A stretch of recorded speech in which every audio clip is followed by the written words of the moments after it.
prevalence than those of general populations. Gender inequality and gender-based violence have left women in Central African Republic more vulnerable to HIV.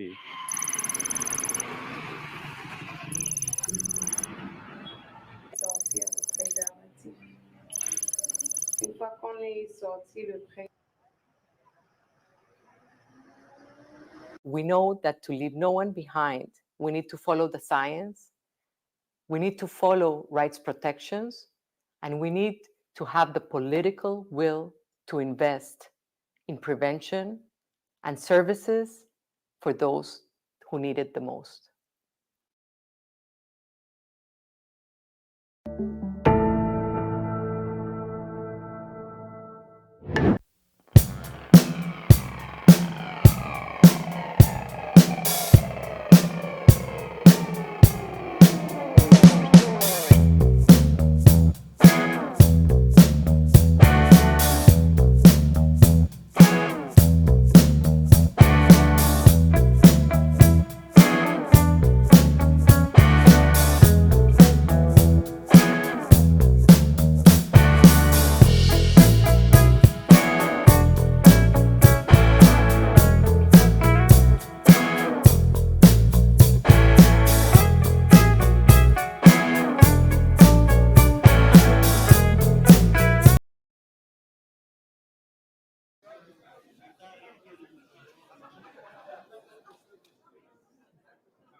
The 9,702nd meeting of the Security Council is called to order.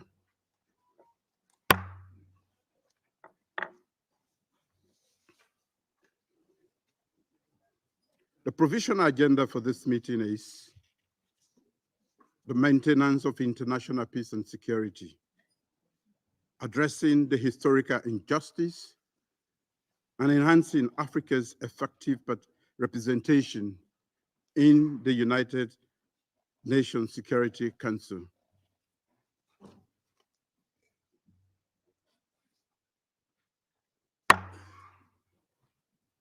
The agenda is adopted.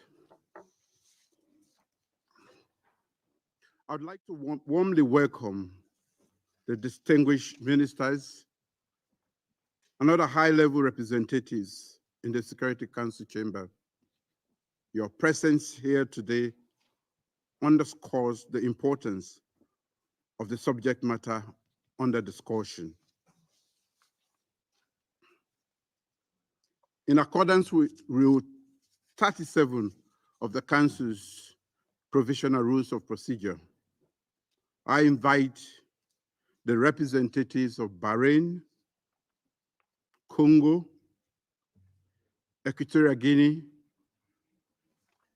Finland, India, Italy, Kenya, Kuwait, Luxembourg, Namibia, Pakistan, St. Vincent and the Grenadines, Senegal, and Uganda to participate in this meeting.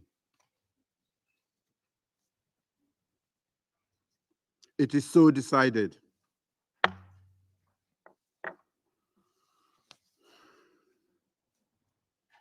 In accordance with Rule 39 of the Council's Provisional Rules of Procedure, I invite the following briefers to participate in this meeting. His Excellency, Mr. Dennis Francis, President of the General Assembly, and Ms. Sintembele Mbete, Senior Lecturer, Political Sciences, Faculty of Humanities, University of Pretoria. It is so decided.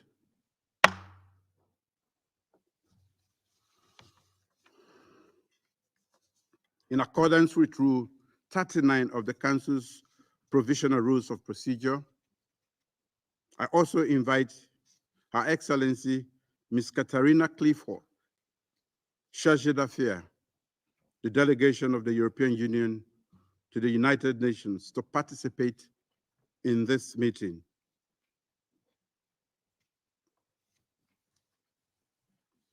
It is so decided.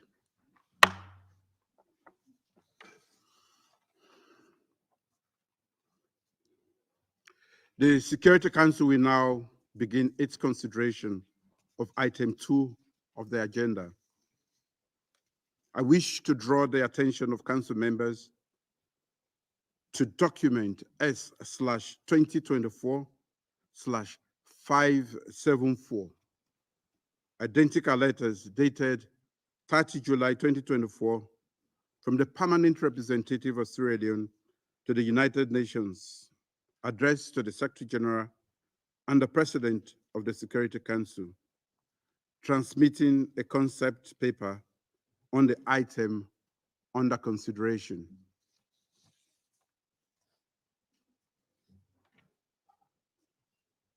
I warmly welcome the Secretary General, His Excellency Antonio Guterres, and give him the floor. You have the floor, please. Mr. President, Excellencies, I thank Sierra Leone for convening this debate.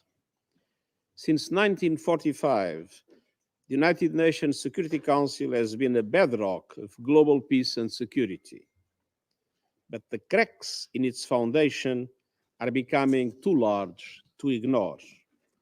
And they are contributing to deadlock, stalemate, and stagnation around today's most pressing crisis.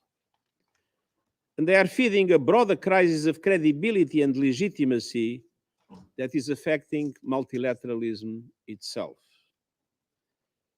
The Security Council was designed by the victors of the Second World War and reflects the power structures of that time. And the world has changed since 1945. But the composition of the Council, despite a few changes, has not kept pace. In 1945, most of today's African countries were still under colonial rule and had no voice in international affairs.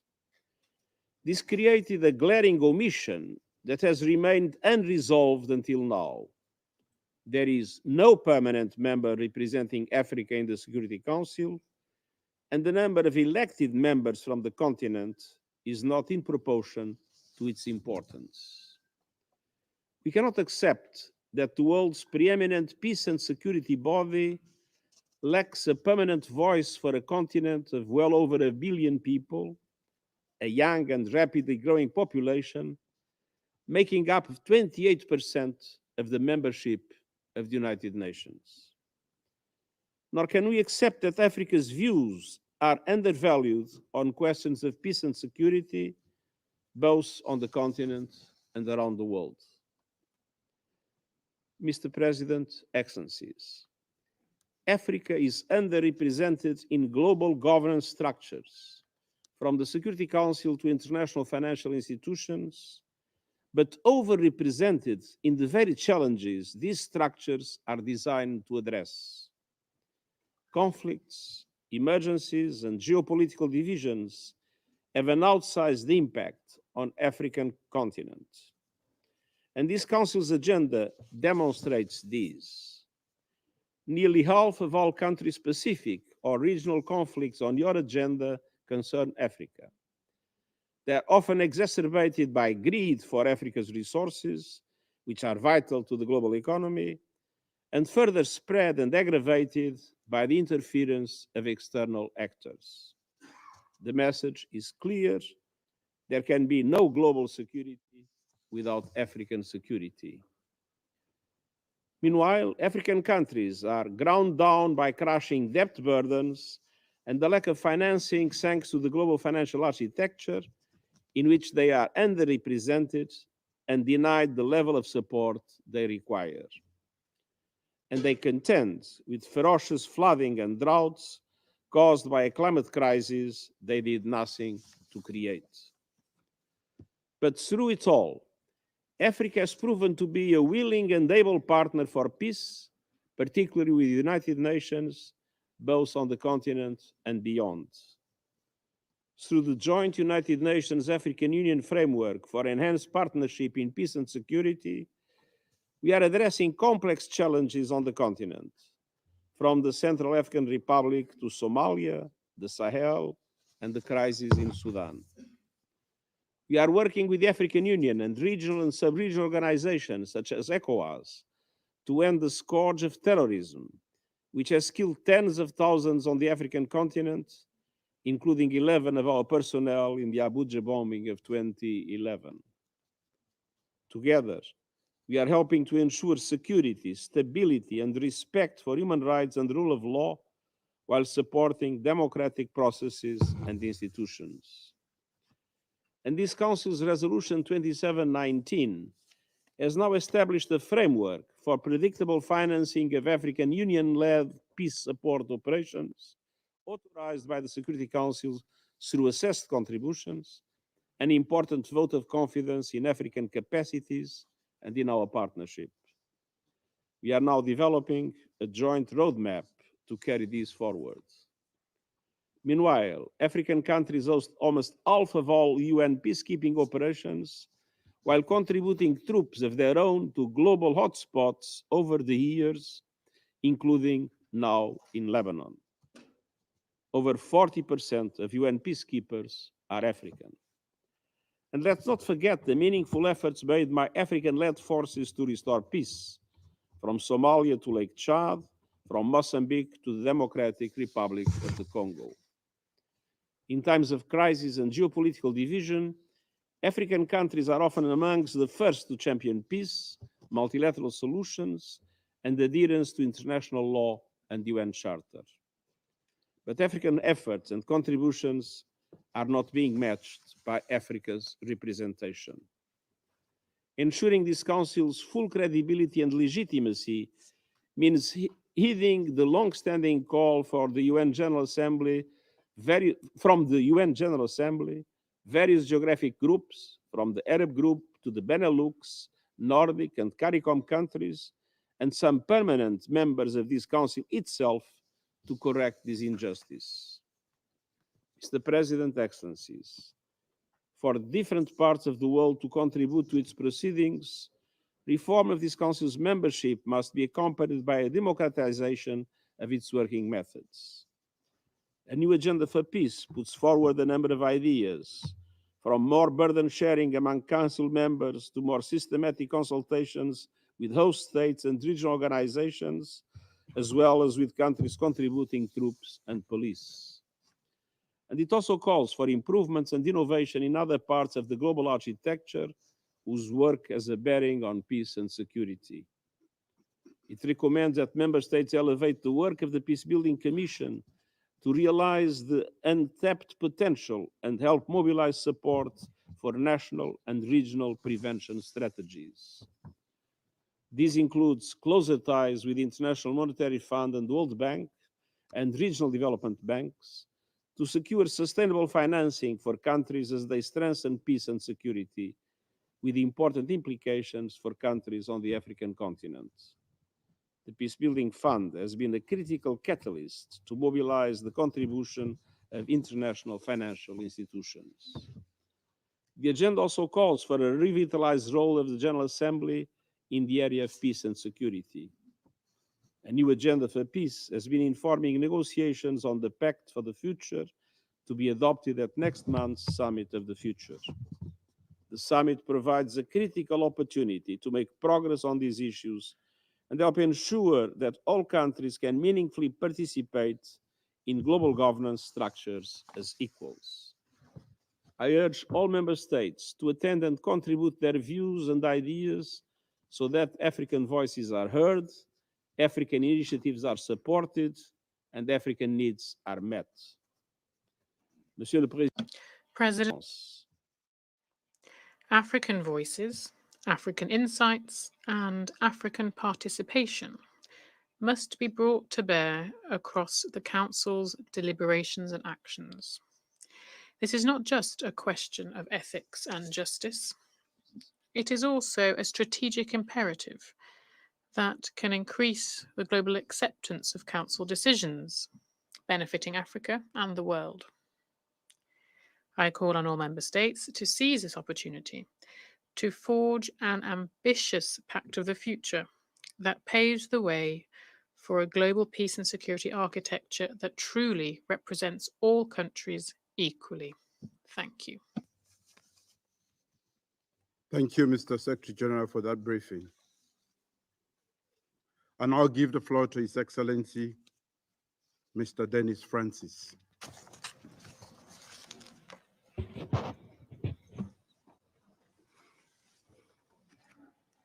Your Excellency Julius Maada Bio, President of the Republic of Sierra Leone, Mr.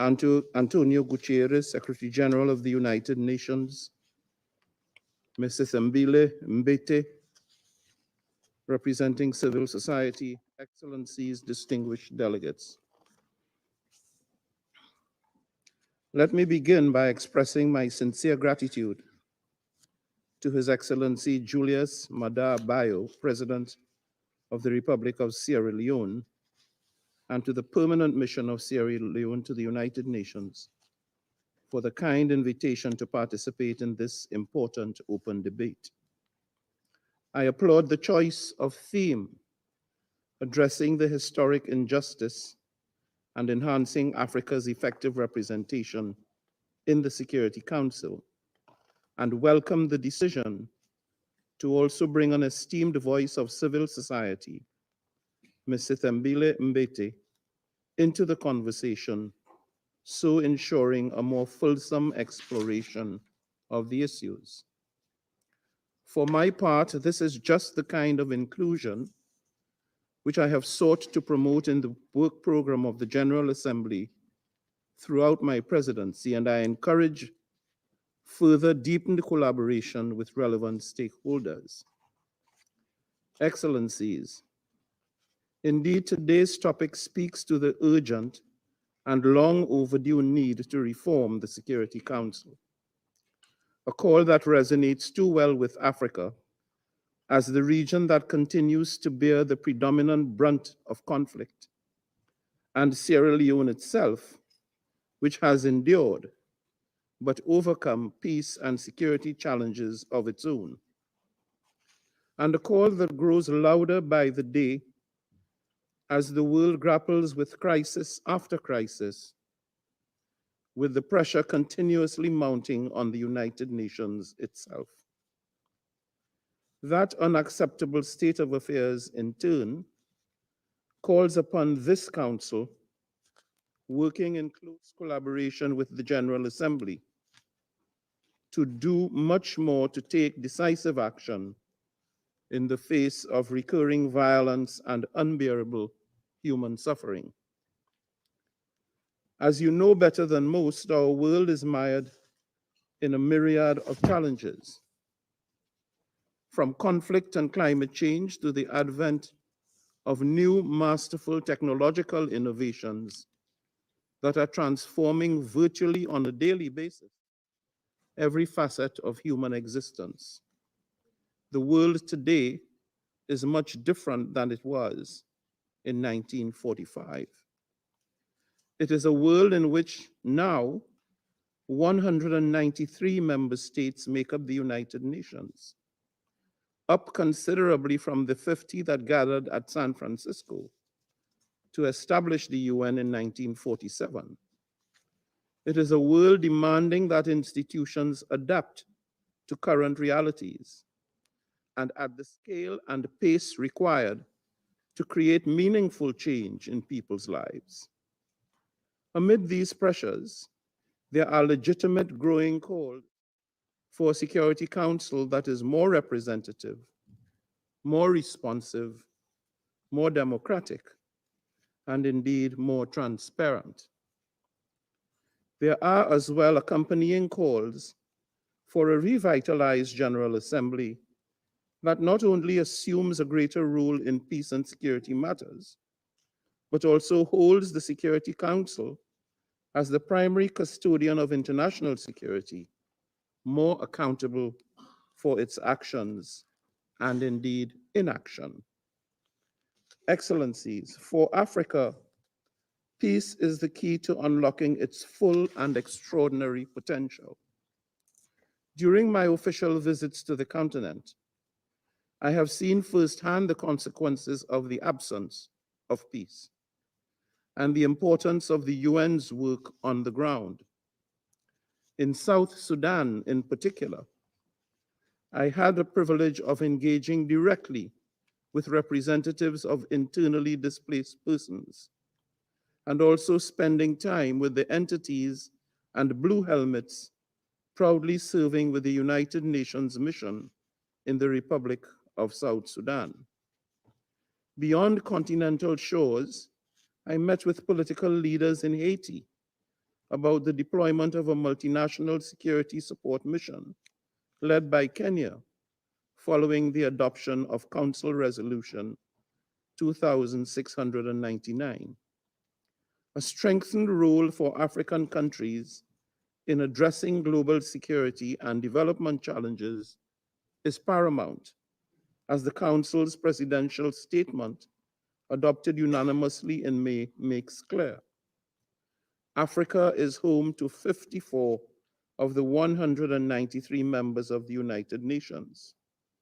The continent accounts for 1.3 billion of the world's people, hosts the majority of UN peacekeeping missions, and consistently provides 4 of the top 10 countries contributing their nationals to the ranks of the Blue Helmets.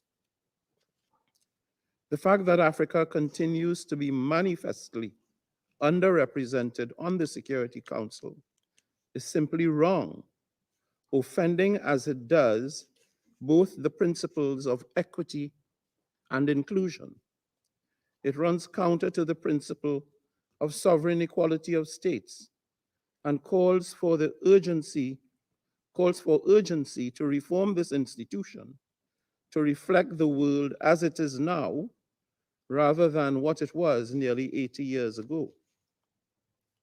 Let me close by informing that, for its part, the General Assembly is actively engaged in this important issue in the context of the intergovernmental negotiations. It is encouraging that member states do not deny this historical injustice, and we are seeing that momentum is building for change. During the latest iteration of the IGN process, discussions on the 5 clusters and models supported the strengthening of Africa's representation in the Council. As an important outcome of the IGN process, it is further encouraging that the current draft of the input to the Pact of the Future refers to Africa's historical injustice as a matter of priority and treating Africa as a special case. I am pleased that most member states agree that reform of the Council must answer this call. In the end, I hope this actually means something to finally address this historical injustice and will not stand simply as empty pledges without action. Because the question of Africa's effective representation on the Security Council speaks directly to the credibility of the United Nations itself as an inclusive and a democratic organization. As the global institution at the heart of our multilateral system, fighting to deliver global public goods, including peace and security, we cannot continue to take the relevance of the United Nations for granted. We must earn it daily with the actions we take, including meaningful reform, if we are to move our institution forward and establish its credibility among the publics we serve. I commend Sierra Leone's prioritization of the issue of equitable representation in the Security Council and its emphasis on prevention and proactive action in addressing peace and security challenges. I also take this opportunity to encourage all members to continue to contribute constructively to the IGN process under the auspices of the General Assembly. Our objective is to create solutions along a well-designed process, and most importantly, to win back the trust and the confidence of we, the peoples of the United Nations. I thank you. Thank you, His Excellency, Mr. Francis, for that briefing. And I'll give the floor to Ms. Sintebele Mbete. Your Excellencies, I would like to thank the Presidency of Sierra Leone for hosting this debate on the maintenance of international peace and security, addressing the historical injustice and enhancing Africa's effective representation in the United Nations Security Council, and for giving me this opportunity to brief the Security Council on this matter. In July 2005, at the African Union's 5th Ordinary Session held in Sirte, Libya, Africa's leaders adopted the Common African Position on the proposed reform of the United Nations, commonly known as the Ezulwini Consensus. Negotiated in the lush Ezulwini Valley of the Kingdom of Eswatini, this agreement was a response to the reform process initiated by former UN Secretary General Kofi Annan's high-level panel on threats, challenges, and change. The Ezulwini Consensus expressed the desire for Africa to be fully represented in all decision-making bodies of the UN, particularly the Security Council. Africa's experience of the UN system over the past 80 years has been one of misrepresentation and underrepresentation. Misrepresentation and the perpetuation of narratives of the continent as a basket case of uncivilized and backward societies who are always recipients of aid rather than agents of progress. Underrepresentation in the exclusion of the continent from permanent membership of the Council, and inadequate representation in the category of non-permanent members. The CAP calls for Africa to have no less than 2 permanent seats with all the prerogatives and privileges of permanent membership, including the right of veto, as well as a total of 5 non-permanent seats. Mr. President, Africa's special claim to being prioritized in the expansion of the Council is threefold. Firstly, repairing the historical injustice of its underrepresentation in global governance. Secondly, recognizing African contributions in shaping the contemporary world order. And thirdly, the urgency of securing the legitimacy of the UN in the face of emerging threats to the maintenance of international peace and security. I will address each of these in turn. The goal of Africa's common position is to correct the historical injustice of Africa's lack of representation and recognition, but also the myriad historical injustices endured by the African continent over the past 500 years. To define these injustices, let's take a trip back in time to the West African coast in 1450. 1450 marks the beginning of over 4 centuries of European slave trade in Africa. It started with the Portuguese capturing Africans to send back to Portugal and to labor in its Atlantic islands. Over the next 450 years, the trade in humans would expand to include other European nations, primarily Britain, France, the Netherlands, Sweden, Spain, and Denmark, competing for commercial glory and imperial domination. As Europeans laid claim over territory in the Americas and the Caribbean, the transatlantic slave trade was launched to secure labor for their plantations. Between 1450 and 1888, approximately 12 to 15 million Africans were trafficked across the Atlantic to produce sugar, coffee, tobacco, and cotton for the rapidly expanding global capitalist economy. These commercial crops enriched European nations and forever transformed the demographics of the New World. As African scholar Adekaya Adebajo argues, the West's industrialization was literally built on the back of African slavery. For Africa, the slave trade brought about devastating and irrevocable consequences in the form of depopulation, increased warfare to enslave more people, mass migration, and ecological damage that exacerbated diseases and food insecurity. This sorry history takes us to Berlin in 1884, where, enriched by the products of African slavery, European leaders gathered to partition and parcel out the continent amongst themselves.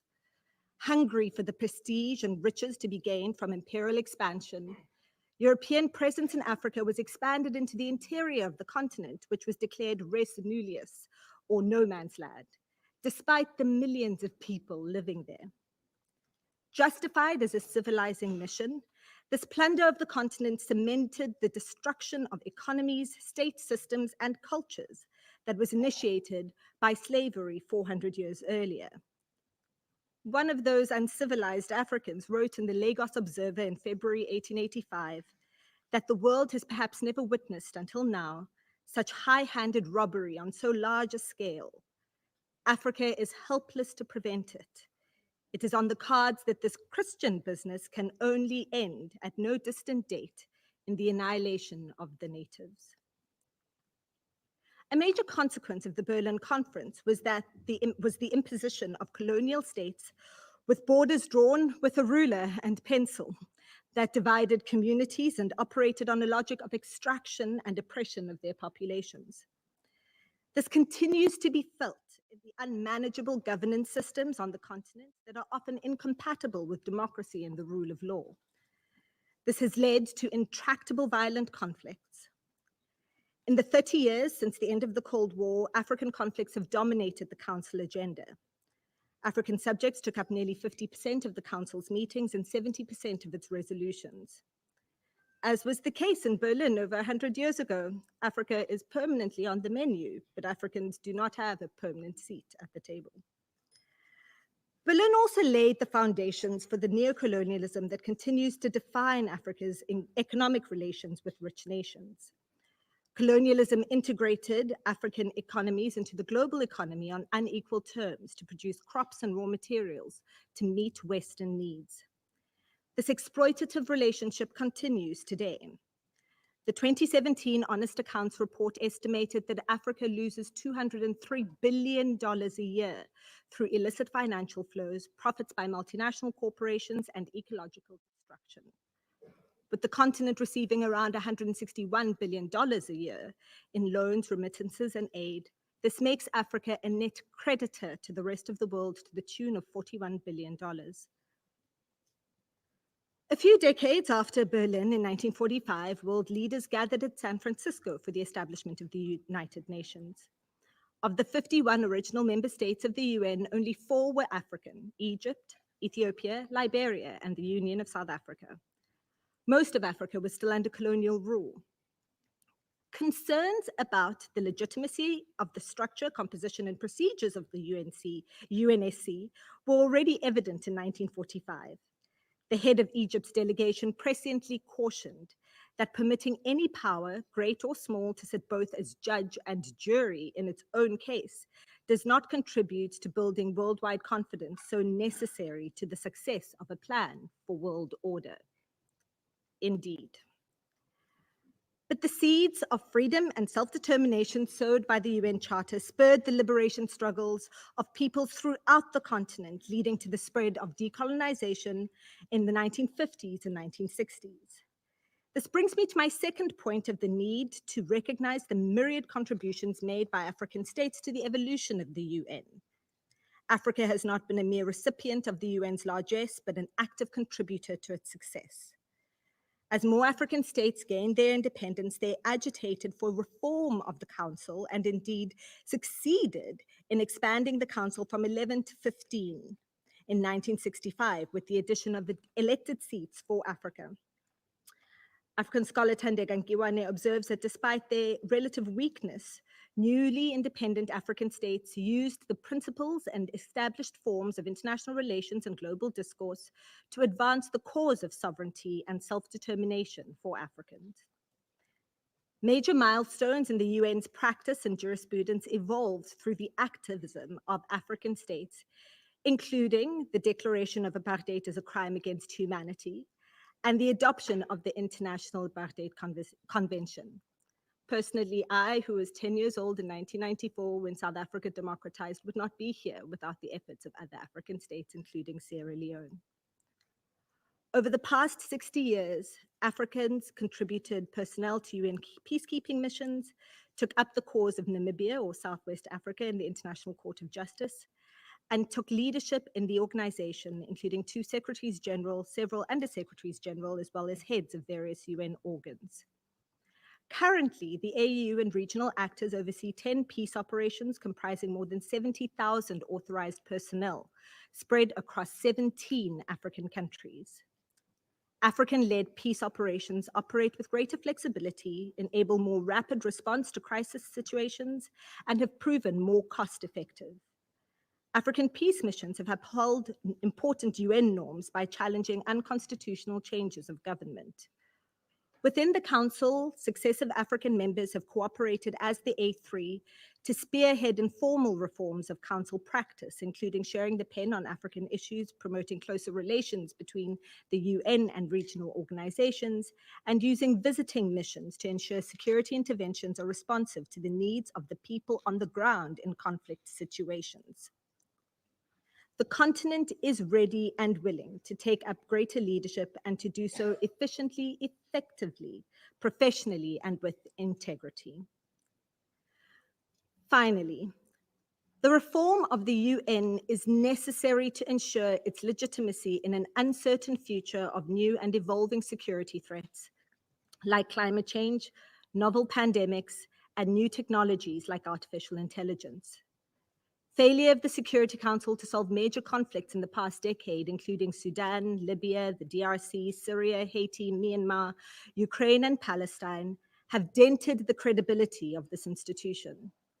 The UN faces a legitimacy crisis as Generation Z and Alpha are exposed to its impotence in real time on TikTok and other social media platforms. The youth of Africa are the future. 70% of Africans are under the age of 30, and despite living in poverty, they are digitally connected and sharing their direct experience of this institution's failures.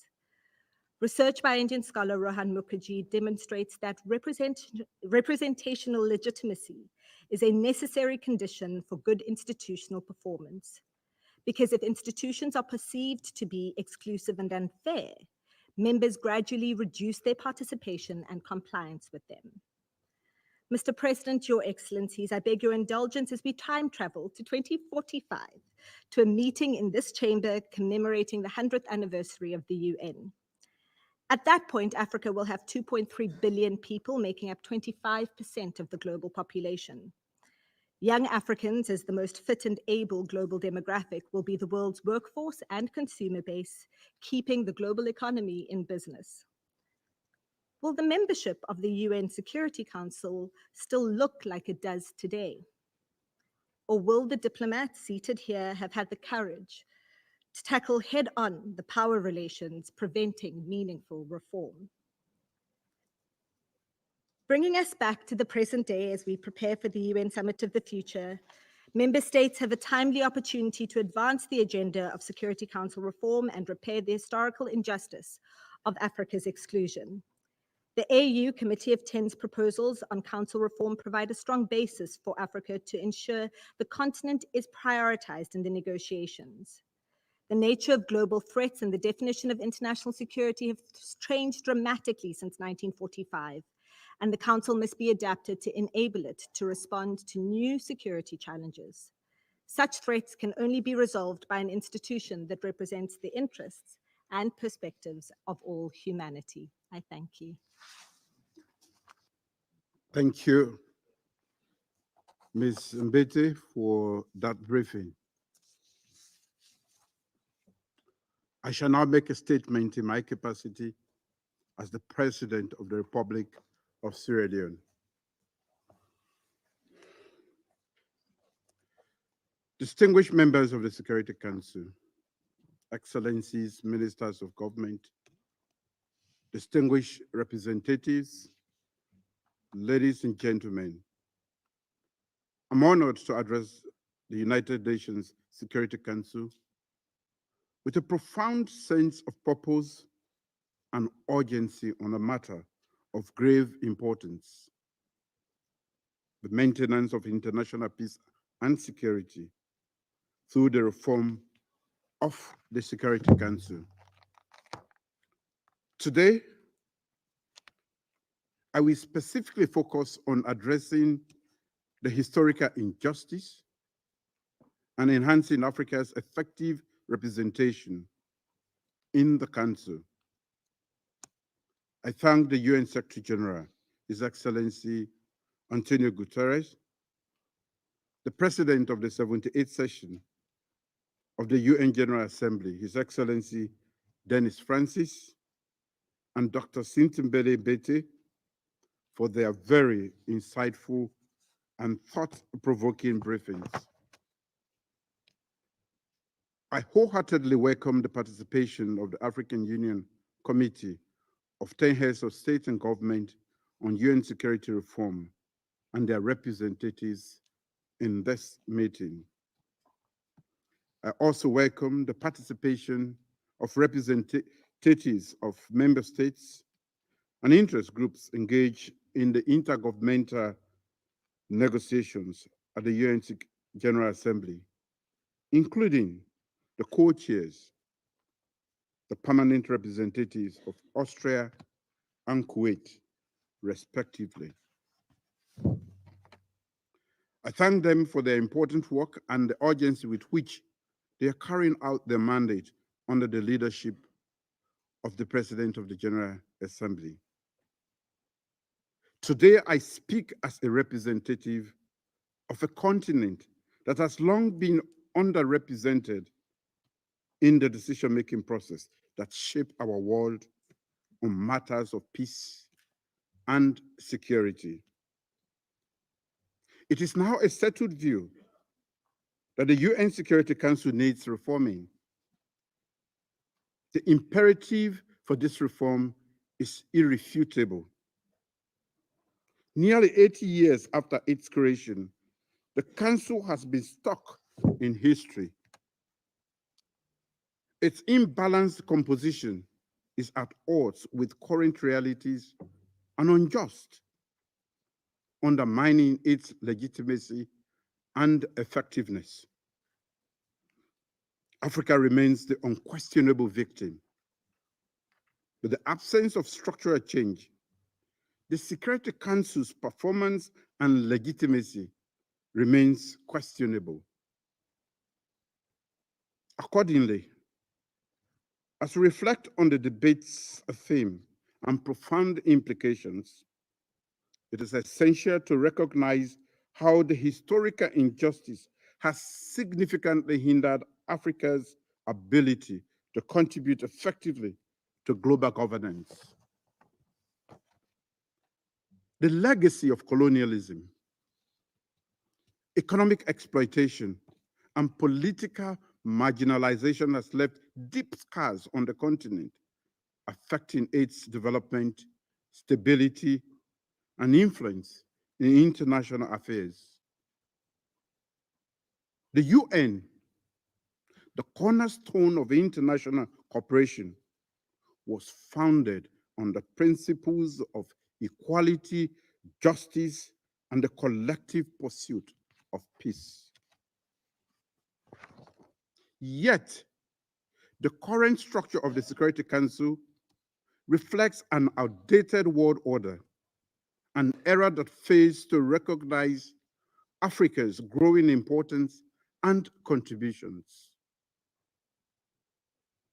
Despite being home to 1.3 billion people and the 53 African countries making 28% of the total membership of the UN, with significant contributions to peacekeeping and conflict resolution, Africa remains grossly underrepresented in this vital organ of the United Nations. This underrepresentation is not merely an anomaly of statistics. It is a profound historical injustice that must be addressed. As a consequence, and under the leadership of C10, Africa has been steadfast in its commitment to rectifying this injustice and imbalance of the UN Security Council. As the coordinator of C10, Sierra Leone has spearheaded efforts to amplify Africa's voice on this issue. Through the African Common Position as espoused in the Ezowini Consensus and the SAT Declaration, Africa has articulated a clear and compelling vision and model for reform, one that ensures equitable representation and meaningful participation of Africa in the Council. Africa demands 2 permanent seats in the UN Security Council and 2 additional non-permanent seats, bringing the total number of non-permanent seats to 5. The African Union will choose the African permanent members. Africa wants the veto abolished. However, if UN member states wish to retain the veto, it must extend it to all new permanent members as a matter of justice.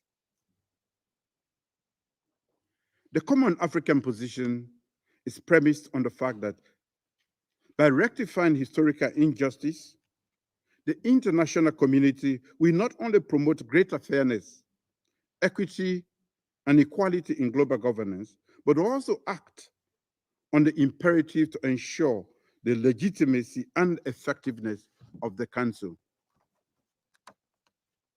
It will further unlock Africa's full potential as a dynamic and vibrant continent capable of meaningfully contributing to the advancement of peace, stability, and security worldwide. Africa's experiences and perspectives remain invaluable in shaping comprehensive and effective solutions to global challenges. We therefore welcome the general convergence that has emerged from the IGN as reflected in the co-chair's element paper, that there is a wider recognition and broader support by member states of the legitimate aspirations of the African countries to play their rightful role on the global stage, including through an increased presence in the Security Council, as reflected in the Ezowini Consensus and SAT Declaration adopted by the African Union in 2005. Redressing the historical injustice against Africa is viewed as a priority, and several delegations emphasized that Africa should be treated as a special case. Excellencies, distinguished ladies and gentlemen, to fully understand the need to address the historical injustice being done to Africa, let me briefly underscore the compelling historical foundations. From the arbitrary partition of Africa during and after the colonial rule, African nations were excluded from key international decisions that affected their future. The lack of sovereignty and political representation during those periods has had lasting effects on Africa's ability to shape global policies and institutions. This historical injustice stems from colonial legacies and power imbalances that persist to date. The legacy of slavery intersects with other forms of historical injustice, including colonialism, imperialism, and exploitation. Africa has long been marginalized in global decision-making processes, and its voice are often drowned out. This results in a lack of meaningful representation on issues that directly affect the continent, such as conflict prevention, peacekeeping operations, conflict resolution, and sustainable development. This systemic bias perpetrates a cycle of marginalization and reinforces the false notion of Africa as a passive actor in shaping global affairs. Furthermore, the political marginalization experienced during colonial rule has contributed to ongoing struggles for stable governance and political cohesion within the African states, further complicating their ability to engage robustly on the global stage. Therefore, the current architecture of international institutions, including the UN Security Council, as noted, reflects the geopolitical realities of post-World War II era, which largely excluded African voices. This paradigm of non-representation or underrepresentation means that Africa's perspectives and priorities are regrettably overlooked in global decision-making processes. The absence of permanent African representation in the Security Council means that decisions impacting the continent are made without sufficient African input, leading to policies that may not align with the needs and aspirations of African nations. This council is all too familiar with situations where African mediation and conflict resolution efforts were disregarded for interventions that have had and continue to have disastrous consequences on the continent. In view of the preceding, effective representation of Africa in the Security Council is imperative for several reasons. One, the very legitimacy of the Council. Already the Security Council's imbalanced composition and unjust exclusion of Africa in the permanent category and underrepresentation in the non-permanent category of membership undermines its current legitimacy. The unjust composition also adversely impacts the Council's effectiveness. It has been robustly argued that the performance of institutions like the Security Council declines as its perceived legitimacy diminishes, and that international legitimacy depends on inclusivity and fairness. Therefore, to strengthen the Security Council, the historical injustice against Africa must be rectified as a matter of priority. Second, the importance of upholding equity and justice, particularly for equitable decision-making, cannot be overstated. The historical injustice against Africa contradicts the UN's principle of justice, equity, and democratic representation. As the Council members know too well, these principles directly impact the Council's work. Accordingly, Africa's inclusion in the permanent membership category will ensure that decisions affecting the continent are made with direct and meaningful input from those most impacted.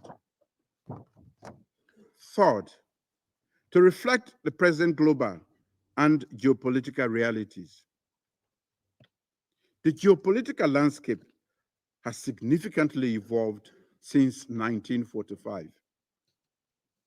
Africa's growing economic, political, and social influence necessitates its representation in key international forums, including but not limited to the UN Security Council. Given Africa's population, number of member states, political significance, and contributions to international peace and security, the UN's immediate corrective action is crucial. Fourth, the effective maintenance of international peace and security. It is noteworthy that more than 60% of the Council's deliberations, decisions, and peacekeeping missions are concentrated or affect Africa. An enhanced African presence will provide invaluable insights and perspectives that will foster ownership, informed and effective decision-making, and interventions. Africa's demand for reform is rooted in the imperative of addressing the continent's unique challenges and aspirations. African leadership and solutions are crucial for addressing African challenges. From persistent to emerging conflicts, terrorism, famine, and humanitarian crises, Africa faces a myriad of complex issues that necessitate global cooperation and solidarity with African leadership. The question that now comes to mind is, how can we address the historical injustice and enhance Africa's representation? I strongly believe that the following steps are necessary and can be even considered imperative. First, the early or urgent reform of the UN Security Council cannot be overemphasized. As the primary body responsible for maintaining international peace and security, the UN must undertake a comprehensive reform of the Security Council to expand its membership and enhance its legitimacy and effectiveness. This must include adding permanent seats for Africa. The issue of the UN Security Council reform has been a long-standing item on the agenda of the UN General Assembly, spanning over 40 years. The work of the open-ended working group started more than 30 years ago, and the current IGN has been ongoing for more than 15 years. Much like the decolonization movement in the 1960s, this reform justice movement for Africa must have an end date. It is absurd for the UN to enter into the 80th decade of existence with the scar of injustice against Africa. Additionally, a natural step to address historical injustice being perpetrated against Africa is to enable the continent's enhanced voice and participation. The UN cannot continue to swim against the tide of justice. The African Union's admission to the G20 remains a welcome development that leads the way. Resolutely, this is where the call for treating Africa as a special case and priority in the UN Security Council reform process is fully strengthened. Reform of the Council and other global governance structures is about equitable representation of Africa. By prioritizing Africa's concern, including enhanced representation within the framework of the UN Security Council reform, the UN can demonstrate its commitment to addressing the root causes of conflict and instability on the continent, thereby advancing the cause of peace and prosperity for all. In addressing the historical injustice done to Africa, and as UN member states, particularly existing permanent members, have supported Africa's call for enhanced representation in the UN Security Council, the next logical step is for this Council and the UN member states to champion the call for Africa to be treated as a special case and priority in the reform process. The fact that this is to be reflected in the Summit of the Futures Pact for the Future is a further welcome development. The swift implementation is the next logical step, as justice delayed is justice denied. The symbolism of today being the International Youth Day reinforces the significance of our endeavor. Excellencies, the time for change is now. The call for enhanced Africa representation in global governance structures, especially the UN Security Council, is not just a demand for justice and equity. It is a call for more inclusive, effective, and legitimate international governance system. Let us work together to redress this historical injustice and recreate a Security Council that truly represents the world in its diversity. The time for half measures and incremental progress is over. Africa must be heard, and its demands for justice and equity must be met.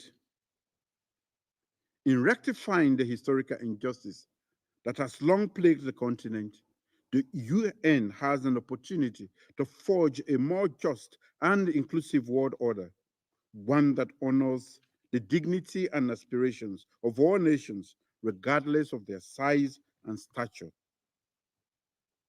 Now is the time for action. Africa cannot wait any longer. Thank you.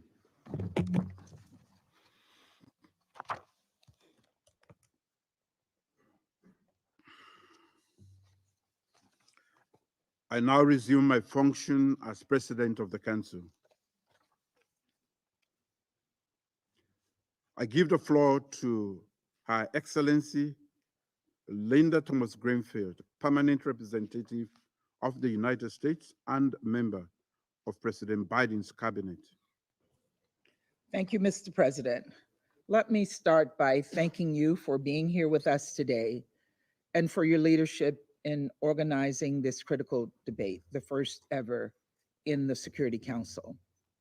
I would also like to thank Secretary General Guterres, President Francis, and our civil society briefer, Ms. Mbete, for bringing their invaluable perspectives to the table. Colleagues, it has been nearly 8 decades since the Council first met. And its architects couldn't have imagined then what the world would look like today, as we can imagine what it might look like 70 years from now, how demographics would shift, what global challenges would emerge, which international powers would rise up. The earliest beginnings of this body were just that. They were the beginning. Now it is upon all of us, all members of the United Nations, to chart the future for the next generation, to refine, reform, recalibrate, and as my UK neighbor reminded me last night, to strengthen this body, to ensure the Council is more fit for purpose and reflects the realities of today. And that includes ensuring that people across Africa are effectively represented here in the Security Council in this chamber. Of course, as you've heard, this is long overdue. Already home to over 1.2 billion people, half of whom are under the age of 19, Africa has the fastest growing population of any continent. By 2050, 1 in 4 people on the planet will be African. And here's what we know. African countries have long played and continue to play a critical role in strengthening peace and security in Africa and across the globe. These countries have advanced this work through their leadership on this council, through their outsized contributions to peacekeeping missions, through their leadership on climate, on food security, on gender, on youth, peace and security, and through their efforts to resolve conflicts, including those on the other side of the world. And in that vein, I want to recognize Kenya's contribution to the multilateral security support mission to combat gangs in Haiti, showing that Africa's leadership on this council is not just about Africa, but about the world, and that Africa's problems are not Africa's alone to deal with.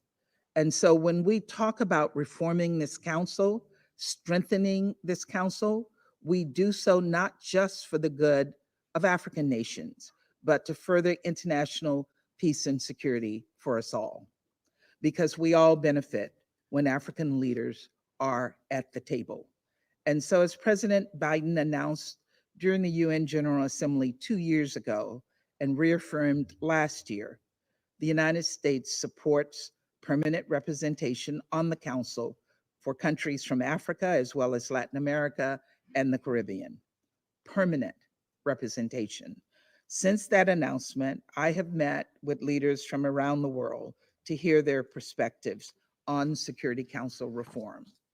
Our approaches and ideas are often different, but we agree on one thing, and we agree on what the problem is, and we agree on what the goals are. So dialogue is critical.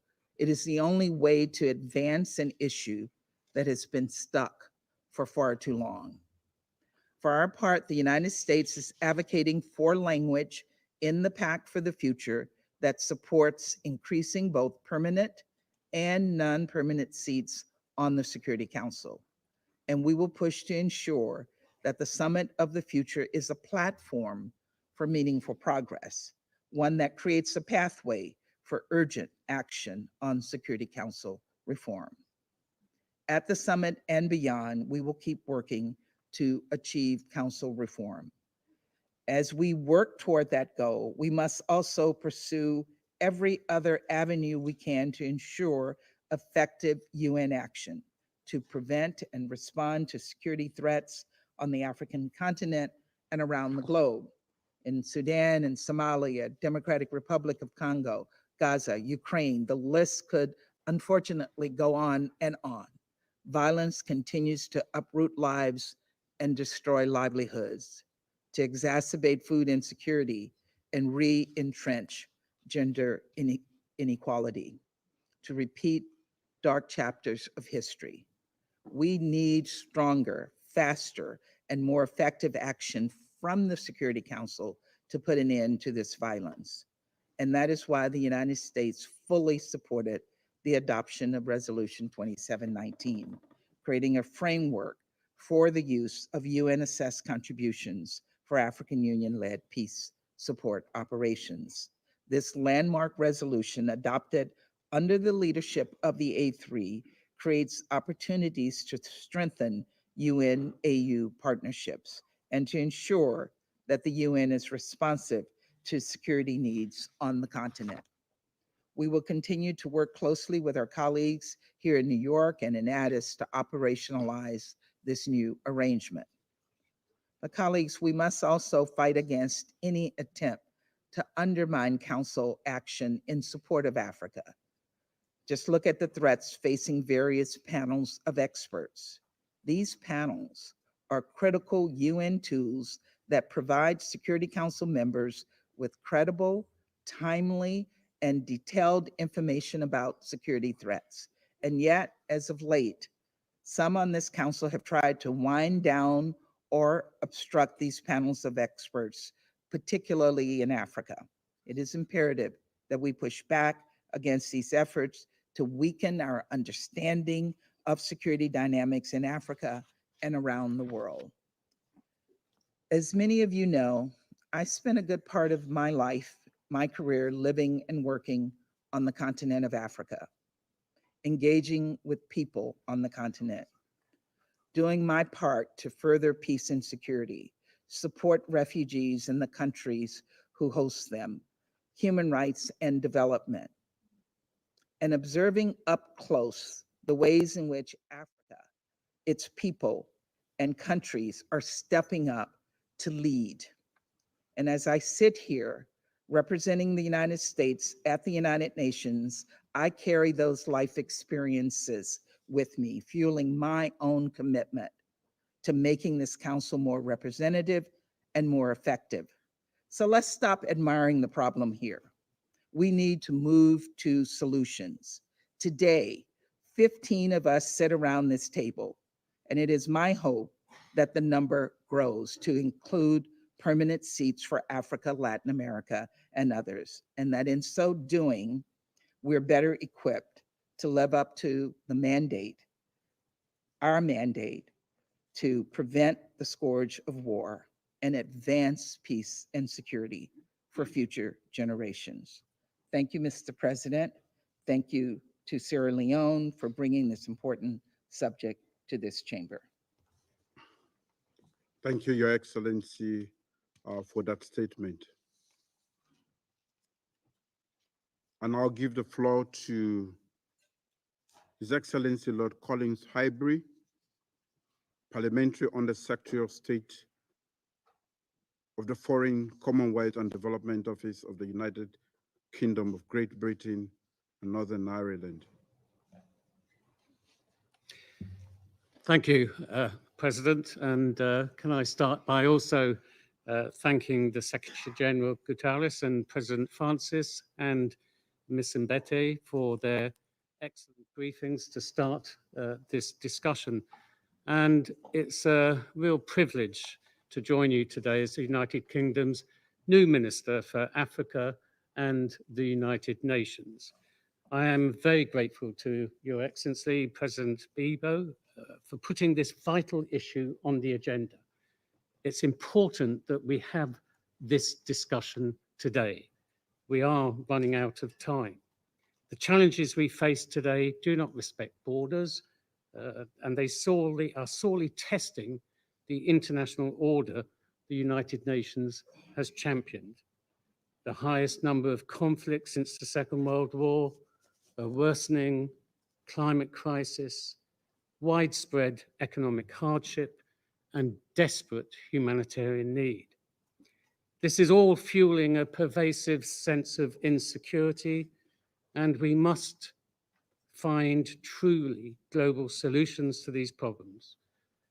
Let me take this opportunity to underscore the United Kingdom's belief that multilateral institutions remain indispensable here, but they are struggling under the strain of new global challenges. For these institutions to represent the world of today, they must be as effective as they can be. So we will work tirelessly with our allies and partners to strengthen them. For this Council, that means expanding our membership in both categories to include permanent African representation as a matter of urgency. We have seen how much African members bring to this chamber through their experience and expertise, particularly as we've heard, in terms of responding to conflict and promoting peace and security. And as Ms. Mbeti said, they are vital agents for change and progress, and they must be heard. The UK is proud to be working alongside our African partners on issues at the forefront of the Council's agenda. This includes on Sudan, where we seek a political solution to end the devastation man-made crisis, which has now resulted in famine in the country. Or Somalia, where the Council is working closely with the African Union and Somali authorities to support security transition and counter al-Shabaab. President, Your Excellency, your own country's experience of transitioning from war to peace in partnership with the United Nations provides us with valuable lessons. Of course, I recognize that the obstacles to reform are significant, but the United Kingdom is determined, absolutely determined, to overcome them. Thank you, Mr. President. Thank you, Your Excellency, Lord Collins of Highbury, for that statement.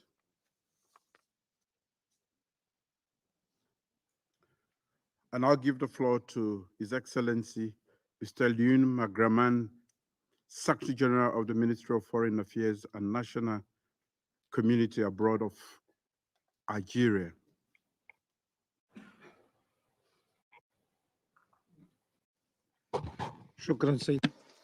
Thank you, Mr. President. Your Excellency, Julius Maada, President of the Republic of Sierra Leone. I'm honored to convey to you all and to the President of the Republic of Sierra Leone, His Excellency Mr. Julius Maada specifically, the greetings of the President of the Republic, Mr. Abdelmajid Tebboune. He wishes you success in your deliberations today. He is fully confident that this open debate convened by the Republic of Sierra Leone, coordinator of the C10 on Security Council reform, would contribute to informing Council members on the pillars and objectives of the Common African Position.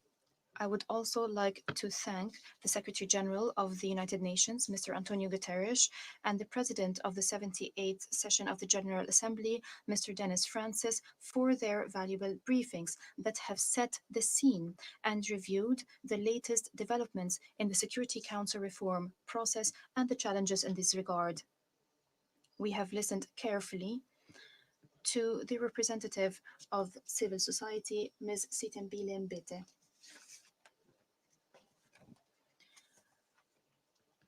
I would also like to welcome the high-level participation of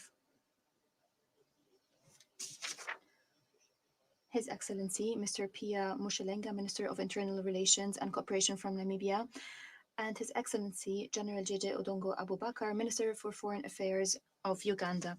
Mr. President, our meeting today is held in an international and regional context that is fraught with challenges and risks that undermine international peace and security, a context that is characterized by renewed politicization and polarization, rather, between major powers, by the erosion of international law, by relapse into a selective approach in determining UN priorities, by the application of double standards, by an increasing choice to use force as a way to settle disputes.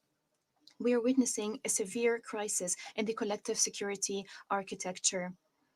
The Security Council is almost completely paralyzed. It has repeatedly failed to put an end or even to curb fait accompli policies and unilateral measures. The Security Council has been giving precedence to the interests of the powerful over the interests of the weak. It has been providing protection and political cover to the acts of the shamefully unjust at the expense of the legitimate rights of those who have been wronged. In this crisis, the international community is standing idly by as crisis after crisis unfold and deteriorate in an unprecedented manner. This makes it difficult to deal effectively with these crises and threatens the possibility of reaching solutions that contribute to achieving international peace and security. The African continent has been suffering from this painful reality, especially in the Sahel region. Security, development, and humanitarian challenges have taken worrying dimensions. There are increasing external interventions, there are conflicts of interest, terrorism has been on the rise, organized crime has been on the rise, there have been increasing hotspots, and there have been worrying unconstitutional changes in these countries. This is reminiscent of a period of time that we thought has long gone. These developments prompt us all to continue working together to allow African countries that are going through turmoil to go back to the political track and to give precedence to dialogue and consensual solutions that do not exclude anybody to achieve peace and security and stability that these countries aspire to. In the same context, we have to remind you of the continued suffering of the Sahrawi people in Western Sahara, occupied for more than 50 years. These people have been waiting patiently for recognition by the international community of its right, inalienable right to self-determination and ending the exploitation of its natural resources in an illegal way. It has been waiting for stopping the practices of occupation that violate its legitimate rights. This people have been looking for the implementation of Security Council resolutions and taking tangible action to push forward the settlement process as part of decolonization efforts by the UN, according to the parameters agreed upon by the Security Council. Of course, we have to recall the suffering of the brotherly Palestinian people that is deteriorating day after day amid the genocidal war launched by the occupation forces on the Palestinian people for more than 10 months as a result of the inability of the Security Council to compel the Israeli occupier to stop its violation and its crimes, its violations of international law. The expansionist Israeli occupation is completely disregarding international law. Mr. President, these developments that present a new reality must be dealt with in a spirit of responsibility, must be dealt with decisively based on the principles and values that we are guided by. All these developments has brought to the fore the issue of Security Council reform. The international community must pay due attention to this issue. We are more and more convinced that the Council today needs an African voice, a voice of reason, a voice on commitment, a voice of responsibility. Against this background, the African position in the negotiations on Security Council reform is based on the principles of the Eswatini Consensus and the CERT Declaration. This is the main and only frame of reference. This frame of reference has been strengthened also by the arguments contained in the outcome communique of the 15th summit of the C10 held in Oyala in Equatorial Guinea in November 2023, in addition to the outcome of the 11th meeting of the C10 foreign ministers hosted by Algeria last June. The arguments can be summarized as follows. We call, first of all, for redressing the historical injustice inflicted on the African continent. It is the only group that is not represented in the permanent membership category and is underrepresented in the non-permanent membership category. This is why Africa calls for its right to be allocated 2 permanent seats and additional 2 non-permanent seats, with all the privileges associated with these seats. Second, we call for the reform process to ensure the effectiveness of the Council and its ability to act in the face of increasing challenges to international peace and security. We need to develop a vision that allows the Security Council to dissociate itself from polarization and to focus more on its role and responsibilities according to the Charter of the UN. Third, we call for a resolution that is not only confined to ensuring more representation for developing countries, especially Africa. The reform must include issues related to the working methods of the Council, the use of the veto right, and the interaction between the Council and other UN entities. Expanding the membership alone does not ensure the necessary effectiveness if the working methods are not improved. Representation without effectiveness is insufficient, and effectiveness without representation does not achieve the required and desired goals. Fourth, permanent members in the Council must demonstrate explicit commitment and support to the reform process by responding to the aspirations of the African continent, the legitimate aspirations. Permanent members must participate in a constructive way in the IGN and work seriously to reach a consensus on Security Council reform. The General Assembly and the IGN must remain the only platform to discuss Security Council reform. Any attempts to change this and allow for parallel plans must be rejected. Mr. President, these are the ideas that I wanted to convey to you on behalf of my country. Algeria is firmly committed to the common African position under the leadership of the C10 coordinator, President of the Republic of Sierra Leone, His Excellency Julius Maada Bio.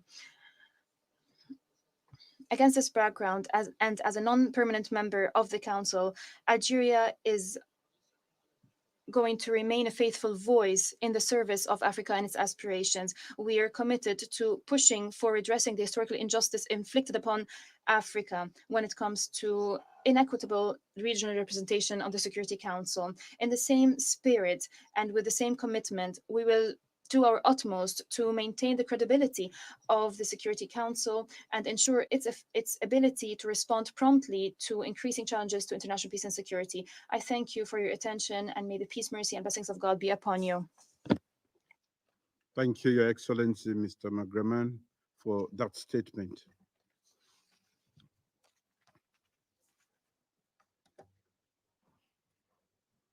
I now give the floor to His Excellency, Mr.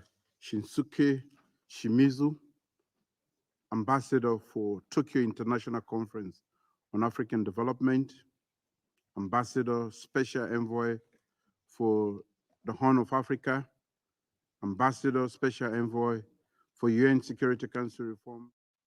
and UN Security Council Elections Affairs, and Ambassador for International Economic Affairs, Ministry of Foreign Affairs of Japan. I thank Secretary General Antonio Guterres, President of the General Assembly, Dunis Francis, and Mrs. Mbete for their insightful briefings. I begin by commending the outstanding leadership of Your Excellency, President Bio, in holding this timely debate. Japan welcomes Africa's initiative in taking a driver's seat in our shared journey of Security Council reform. As Africa has suffered historical injustice, it carries a powerful voice which reverberates around the globe. Security Council reform is at a critical juncture. Current geopolitical developments have exposed the many challenges surrounding the body. If the Council continues to lack fair representation, its legitimacy, credibility, and effectiveness, and even that of the UN as a whole, will erode. That will serve none of us. As a Council member, Japan has worked together with the A3 to enable the Council to fulfill its expected functions. Japan recognizes Africa's growing contribution to the world peace and security, and welcomes Africa's efforts to shoulder more responsibility in the chamber. The landmark resolutions 2719 on financing of AU-led peace support operations adopted last year is a case in point. Given Africa's essential role in the Council, redressing the historical injustice against Africa and other unrepresented and underrepresented regions is long overdue. To rectify the existing imbalances and the ineffectiveness, the Council has to be reformed with an expansion in both permanent and non-permanent membership. On reform and other issues alike, Japan is a long-standing partner for Africa. Our guiding principle is to support African ownership and co-create solutions through partnership. Since 1993, Japan and Africa have strode forward together under the TICAD, Tokyo International Conference on African Development Framework, guided by our shared goals. Later this month, ministers from African countries will meet in Tokyo again to discuss how Japan and the international community can contribute to Africa's endeavor to tackle their challenges and lay the groundwork for the upcoming TICAD 9 summit next year. Our approach of respecting the principle of African solutions to African problems is consistent with our wide-ranging cooperating initiatives, such as our contribution to the UN Triangular Partnership Programs, the AU Peace Fund, and the PKO training centers in Africa. For Security Council reform, Japan's approach does not vary. We support Africa's aspirations and work side by side, thereby enabling the Council to better address issues in Africa and beyond.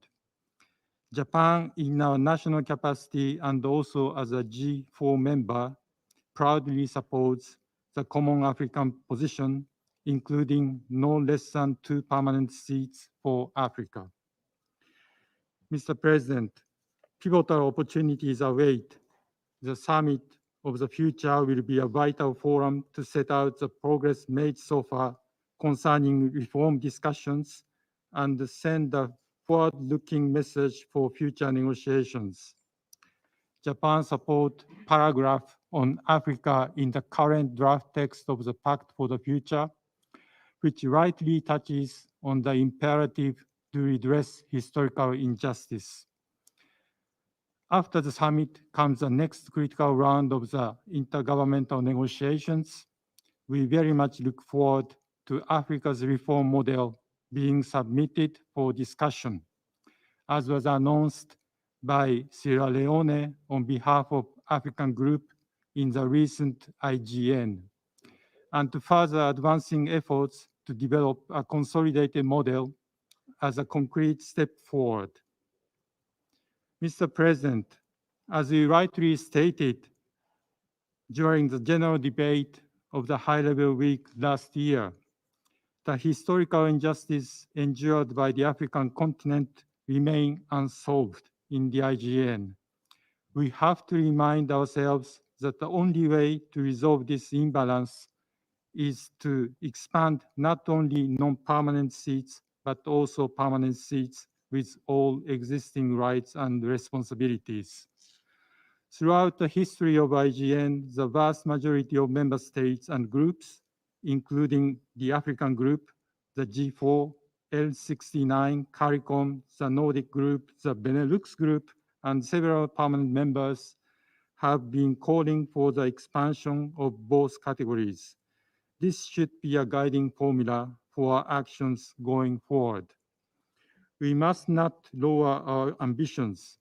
Just as with other pressing issues facing the UN, we need to come together at a negotiation table in the quest for reaching tangible deliverables through negotiations on a single text.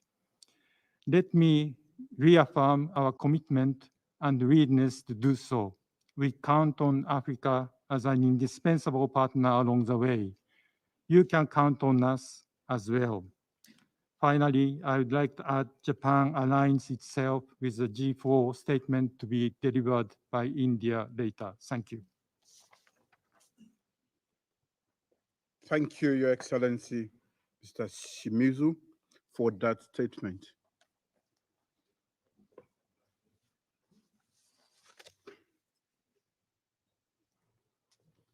I now give the floor to the representative of France. Mr. President, I wish to thank you for convening this thematic debate on the major issue that is Africa's representation on the Security Council. I welcome the presence of the UN Secretary General and that of the President of the 78th session of the General Assembly, Mr. Dennis Francis.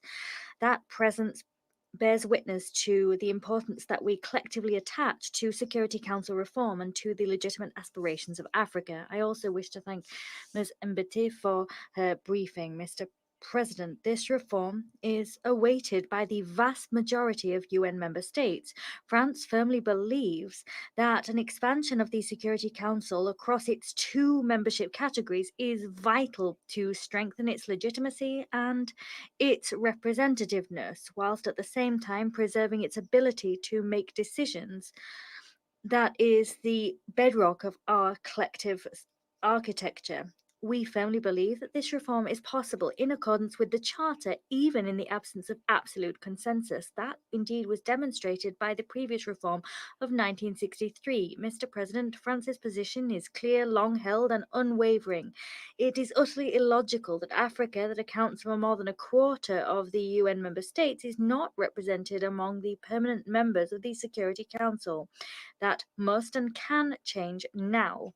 It is in this vein that we organized, with the participation of the UN, the African Union, C10, and our partners from G4, a roundtable in Addis Ababa in last April on Security Council reform.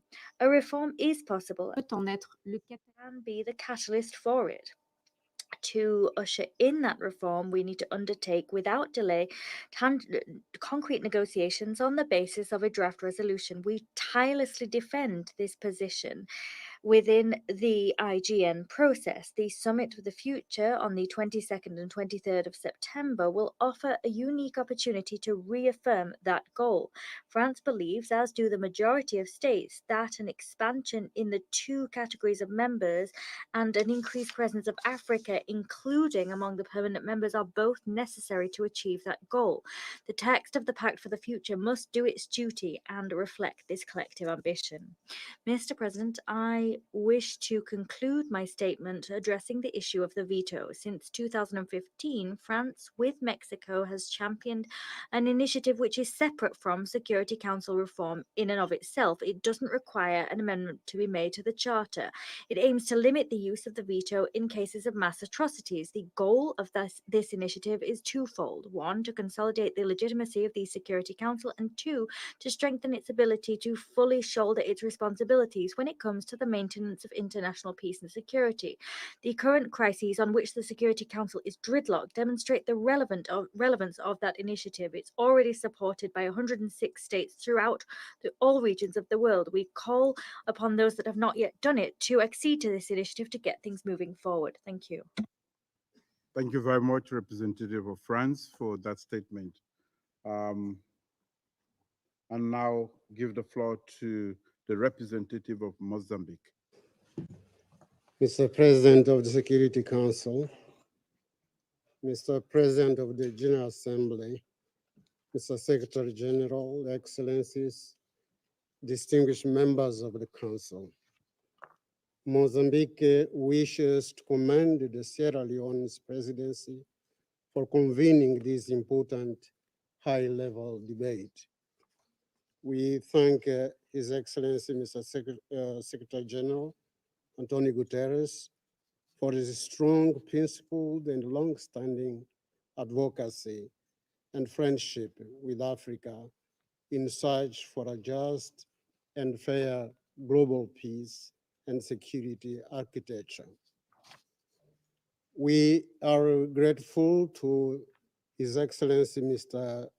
Denis Francis, President of the General Assembly, for his emphatic support for the strengthening of Africa's role in global affairs. We thank Ms. Chitembile Mbet for our excellent presentation before the Council. Your Excellency, Mr. President of the Security Council and the President of the Republic of Sierra Leone, I have been instructed by your brother, His Excellency Mr. Felipe Jacinto Nyusi, President of the Republic of Mozambique, to convey his warmest greetings and heartfelt congratulations to your Excellency for brilliantly assuming the presidency of the Security Council. We, Mozambique, and the African continent at large highly value Sierra Leone's strong leadership of the African Union Committee of the 10 heads of state and government on the United Nations Security Council reforms, C10. Since 2005, Sierra Leone has been at the forefront in advocating the reform of the United Nations Security Council and ensure Africa's permanent representation as enshrined in the Isulwin Consensus and the Sirte Declaration. Today's high-level debate is a clear testimony to Sierra Leone's continued commitment to this sacred mandate. Mr. President, the issue before us has been addressed in many different fora, notably in the context of the intergovernmental negotiations on the question of equitable representation on an increase in the membership of the Security Council and the related matters, as per General Assembly Resolution 62557. We note with regret that the Security Council's engagement in that process has been modest, to say the least. The Council's position has not changed much since the 1965 expansion that added 4 elected members to the organ. This historical paralysis has become untenable and problematic in recent years as crises proliferate and the institutional limitations of the Council, particularly the deficit in representation, become more apparent. The Secretary General has eloquently articulated today and during our signature event in May, dedicated to solidifying Africa's role in addressing global Africa's challenges. He said, and I quote, "We need to embed Africa participation and leadership across the global peace and security architecture." Today, African countries continue to be denied a seat at the negotiating table, including in the Security Council. End of quote. Mr. President, despite continued and unequivocal support for the common African position by the overwhelming majority of the United Nations member states, progress towards Africa quest remains elusive. To the dismay of African states, the global consensus on the justice and legitimacy of Africa's call for a permanent seat in the Security Council has devolved into a prolonged, difficult, and unfinished labor process. Hence, Africa, being the only continent without representation on the Security Council, must drive the call to meaningful actions to rectify the historical injustice it endures. We feel, the world feels, that the time has come to unleash Africa's peace power for Africa to hold a permanent seat at the Security Council host table.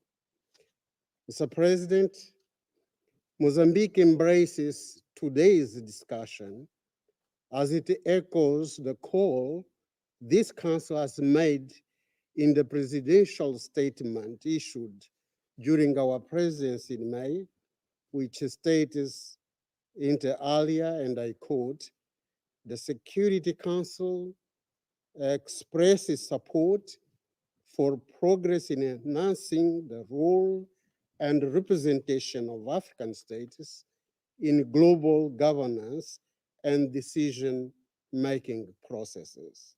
End of quote. The challenges posed by Africa's limited representation in the Security Council restricts to a large extent the continent's ability to deliver effective and positive conflict resolution experience and mechanisms. This can result in delayed international responses, solutions that do not align with the continent's long-term peace and security goals, and an over-reliance on external forces and non-African actors and challenges in an effective implementation of the principle African solutions to African problems. African member states, whether individually or through regional and sub-regional organizations, like the African Union, have been pivotal in maintaining international peace and security. Africa has made sacrifices and faced challenges on behalf of the global community while lacking appropriate and permanent representation in these important decision-making body. We have adopted in December last year the highly acclaimed Security Council Resolution 2719, which addresses a long-standing demand of the continent to ensure access to adequate, predictable, and sustainable financing for African Union-led peace support operations. But we believe it will remain insufficient without the influence and authority that comes by virtue of an African permanent seat. To those who argue that an expanded council would diminish its efficacy, we assert that legitimacy and effectiveness are not mutually exclusive. One does not advance at the expense of the other. In fact, they can be mutually reinforcing. Despite the daunting task of creating a more inclusive, transparent, efficient, and effective, democratic, and accountable council, and the slow progress of the intergovernmental negotiations, Africa will steadfastly maintain its common position in demanding permanent seats on the UN Security Council. We remain unified and will speak with one voice through the C10 and the A3+, guided by the Zuluini Consensus and the CIRT Declaration. Let us remind ourselves that the other organ of the United Nations, the General Assembly, was able to correct another historical injustice years ago. In 1960, the General Assembly adopted Resolution 1514 that contains the Declaration on the granting of independence to colonial countries and peoples. The declaration said, and I quote, "The subjection of peoples to alien subjugation, domination, and exploitation constitutes a denial of fundamental human rights, is contrary to the Charter of the United Nations, and is an impediment to the promotion of world peace and cooperation," end of quote. We should consider this as an important basis to correct the injustice that prevails today in the Security Council structure. Mr. President, as we build momentum toward September Summit of the Future, today's debate will carry the call of Africa for a reformed Security Council, one that is fit for the 21st century and better tailored to the realities, challenges, and strengths of our continent and the world at large. Mozambique considers that at the Summit of the Future, Council members should speak with one voice, individually and collectively, for the steadfast correction of the historical injustice and grant Africa without delay a permanent presence on the Security Council, fully in line with the tenets of the United Nations Charter and international law. I thank you, Mr. President. Thank you very much, representative of Mozambique. Now I give the floor to the representative of China. Mr. President, China welcomes President Bill in presiding over today's meeting, and thanks Secretary General Guterres and President Francis and Ms. Mobetti for their briefings. The world today is undergoing major changes unseen in a century, with the rise of the global south and the unstoppable trend of multipolarity. As the youngest continent, Africa has made decades of unremitting efforts to pursue unity and progress, to maintain multilateralism and defend the common interests of developing countries. It has demonstrated an active African image and a strong African power. African countries have become a vibrant force on the global political stage, a rising player in the global economy, a core member of the South, an important pole in the multipolar world, and a key participant in global governance. At the same time, we regret to see that the African continent is still facing many challenges to peace and development, that African countries have not yet gained the international respect they deserve, that the expectations of the African people have not received sufficient attention, and that Africa's international influence has not been on full display. China hopes that through today's discussion, all parties will gain a more comprehensive insight into the historical injustices against Africa, see the hope for its future, and work together with African countries and their people to promote an equitable and orderly multipolar world and an inclusive economic globalization. I wish to share the following 3 points.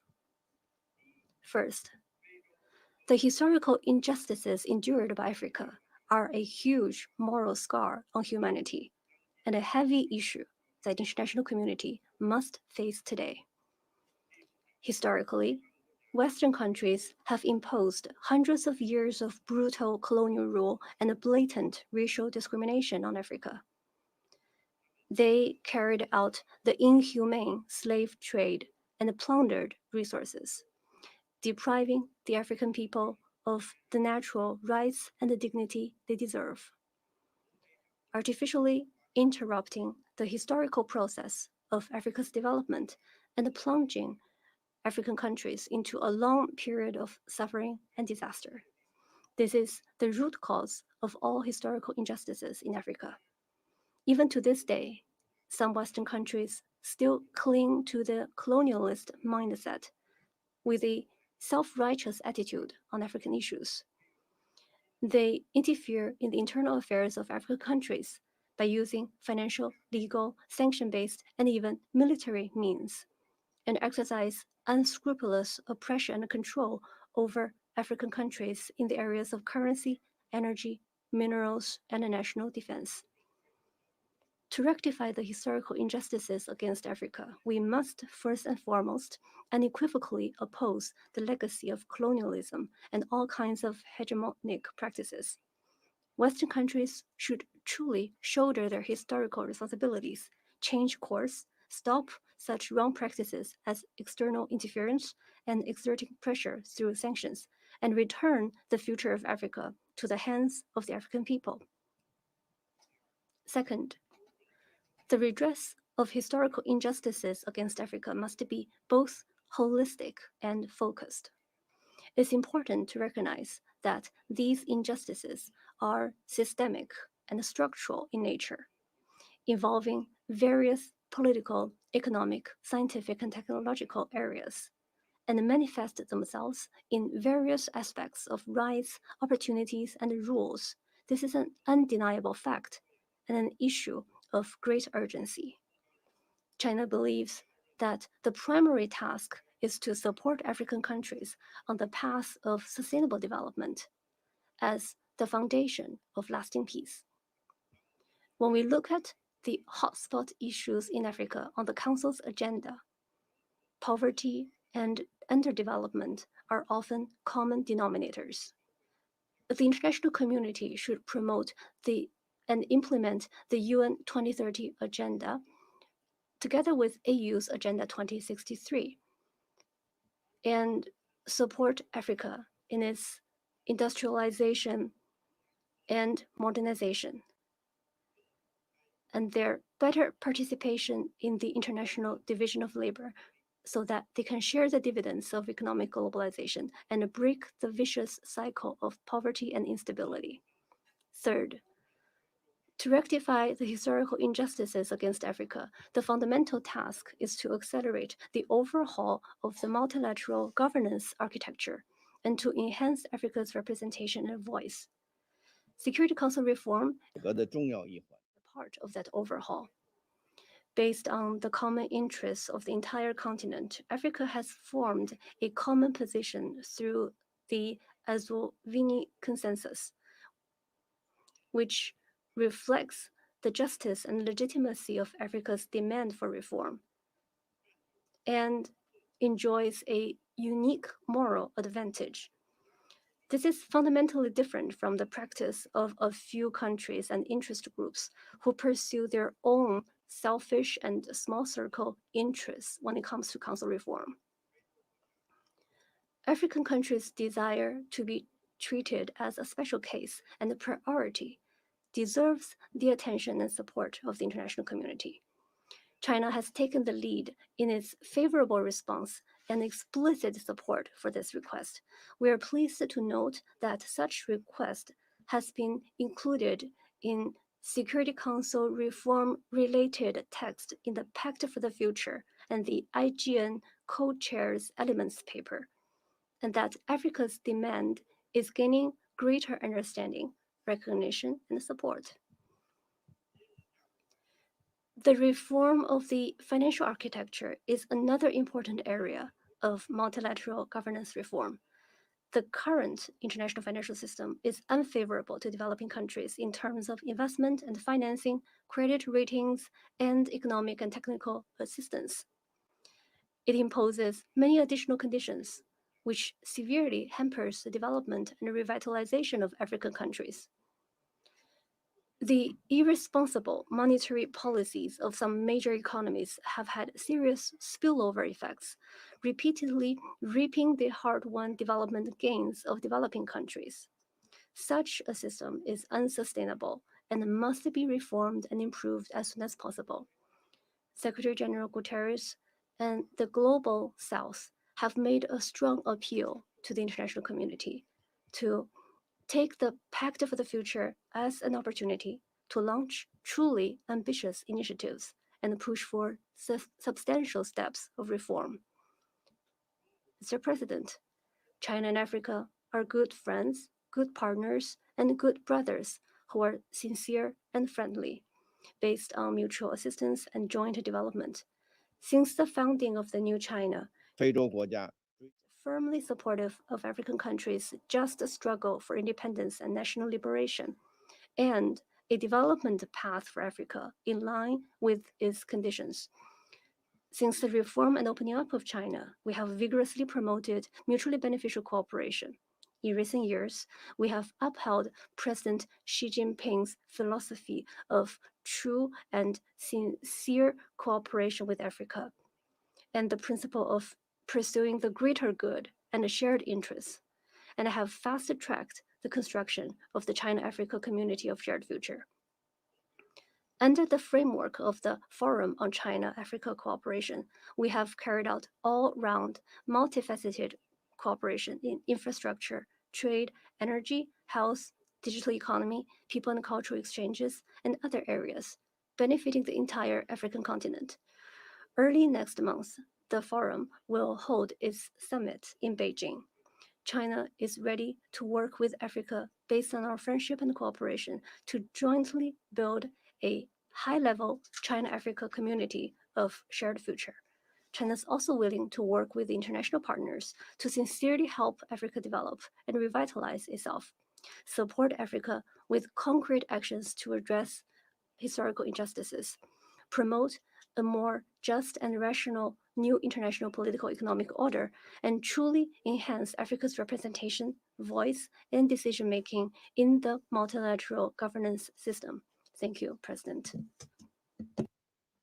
Thank you, the representative of China, for that statement. And I'll give the floor to the representative of Slovenia. Thank you very much, Mr. President. I want to welcome you in the chamber, and I want to thank you for your leadership during this month. I wish to begin by thanking President of the General Assembly, Dennis Francis, the UN Secretary General Antonio Guterres, and Ms. Sitton Bilembete for their insights and for the briefings today. Mr. President, the UN and its Security Council were founded in a time of vastly different political and security realities.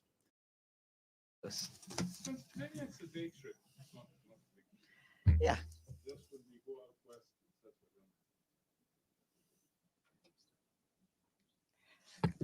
All right.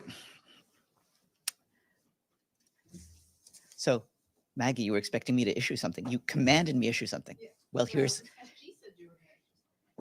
Okay, here is that something. Okay.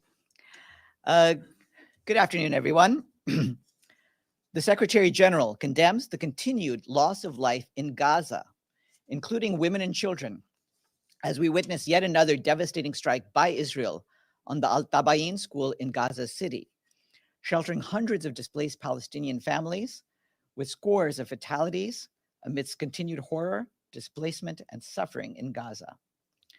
The Secretary General is dismayed to see that the provisions of UN Security Council Resolution 2735 remain unimplemented. He welcomes the mediation efforts of the United States, Egypt, and Qatar leaders, and urges both sides to rejoin negotiations and conclude the ceasefire and hostages release deal. The Secretary General reiterates his urgent appeal for an immediate ceasefire and the unconditional release of all hostages. He also again underscores the need to ensure the protection of civilians and for unimpeded and safe humanitarian access into and across Gaza. The Secretary General underlines that international humanitarian law, including the principles of distinction, proportionality, and precautions in attack, must be upheld at all times. Turning to Gaza, the Office for the Coordination of Humanitarian Affairs reports that ongoing bombardment and hostilities continue to kill, injure, and displace Palestinians, as well as damage and destroy the homes and infrastructure they rely on. We just mentioned the Al-Tabayin school in Gaza City, which was hit by Israeli military on Saturday. At the time of that attack, the school turned shelter was reportedly hosting hundreds of displaced families, and people were performing the dawn prayer at the school's prayer hall. Casualties were brought to Al-Ali Hospital, which is one of the 16 hospitals that remain only partially functional in the Gaza Strip. The hospital is overwhelmed by this mass casualty incident amid shortages of medications, clean water, and beds. Humanitarian partners on the ground helped families who returned to the school, including drinking water, food parcels, hot meals, hygiene kits, and clothing. They also provided psychological first aid and psychosocial support activities for children and their parents. According to the UN Human Rights Office, this is at least the 21st strike on a school, each serving as a shelter, since the 4th of July. These strikes have resulted in at least 274 fatalities, including women and children. The Office for the Coordination of Humanitarian Affairs says that 2 evacuation orders were issued by the Israeli military over the weekend for Khan Yunis, mostly for areas that were previously placed under evacuation. Initial mapping indicates that the areas affected by these orders encompass about 23 displacement sites, 14 water, sanitation, and hygiene facilities, and 4 educational facilities. In total, about 305 square kilometers, or nearly 84% of the Gaza Strip, have been placed under evacuation orders by the Israeli military. Once again, we call for all parties to the conflict to respect their obligations under international humanitarian law, including by taking constant care to spare civilians and civilian objects. This includes allowing civilians to leave for safer areas and allowing their return as soon as circumstances allow. People must be able to receive humanitarian assistance, whether they move or stay. Turning to Lebanon, the Office for the Coordination of Humanitarian Affairs is deeply concerned by the increasing number of civilian deaths and rising displacement amid escalating hostilities. Over the past month, the number of civilians killed has increased by 20% to a total of 120 human beings since October, with nearly half being women and children. Civilian infrastructure has been repeatedly targeted. According to UNICEF, more than a dozen water stations have been damaged, with 4 now non-functional. This affects access to safe drinking water for more than 200,000 people. we and our partners continue to scale up relief efforts in support of the government-led response. The World Health Organization recently delivered 32 tons of trauma and emergency surgical kits, as well as medications. For its part, UNICEF has distributed 65 tons of emergency kits, including medications and medical supplies, as part of their efforts to pre-position critical assistance. People are being displaced on both sides of the blue line. Our humanitarian colleagues tell us that in Lebanon, displacement has increased by nearly 4% since the 23rd of July, to a total of 102,000 people since October. We again urge all parties to respect their international humanitarian law obligations, stressing that civilians and civilian infrastructure must be protected. And just to note that access constraints and funding shortages continue to pose challenges to the humanitarian response, and additional resources are urgently needed. Humanitarian partners requested more than $72 million in April for a 3-month emergency response, but less than $25 million of that has been received so far. We have some positive updates from Syria. The Office for the Coordination of Humanitarian Affairs welcomes the government of Syria's authorization today for the continued use of the Bab al-Salam and Al-Rai crossing points from Turkey through the 13th of November.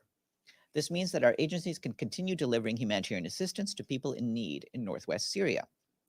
The cross-border operation from Turkey, which also utilizes the Bab al-Hawa crossing, is a lifeline for aid to northwest Syria, where millions of people need humanitarian assistance, including food, nutrition, health, shelter, protection, education, and other critical support. This year, we and our partners are appealing for just over $4 billion to assist more than 10 million people throughout Syria. But our ability to respond continues to be constrained by reductions in funding, with only 24%, some $960 million, received to date. This morning, the Secretary General briefed Security Council members on the topic of addressing the historical injustice and enhancing Africa's effective representation in the Security Council. He said that the Security Council was designed by the victors of the Second World War and reflects the power structures at that time. The world has changed since 1945, he said, but the composition of the Council, despite a few changes, has not kept pace. We cannot accept that the world's preeminent peace and security body lacks a permanent voice for a continent of well over 1 billion people, a young and rapidly growing population making up 28% of the membership of the United Nations, he said. The message is clear, he said. There can be no global security without African security. His full remarks are online. You will have seen that we issued a statement at the weekend on Sudan, in which the Secretary General reiterated his call for an immediate cessation of hostilities in the country and lasting ceasefire. The evolving situation in El Fasher in North Darfur is deeply alarming, where fierce fighting has been reported between the Sudanese armed forces, the Rapid Support Forces, and elements of the armed struggle movements. These clashes have devastating consequences for the civilian population. The Secretary General urged the parties to return to political dialogue as the only path to negotiated settlement. The United Nations support mission in Libya, Unsc, over the weekend condemned the armed clashes that had erupted in Tajura and the subsequent military buildup inside and around Tripoli. The mission is disturbed by reports indicating the tragic loss of life, injury to civilians, and displacement of several families. The mission deplores the use of heavy projectiles and rockets by the fighting groups in densely populated areas and reminds all parties of their obligation to protect civilians at all times. UNSC welcomes the de-escalation efforts and agreement to cease the hostilities and urges all parties to adhere to it.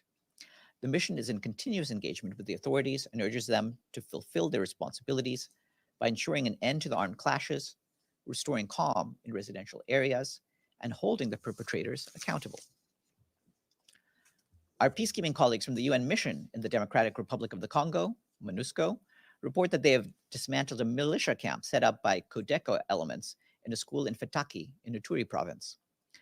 The militants had occupied the school's courtyard, forcing nearly 450 students to relocate and disrupting educational activities.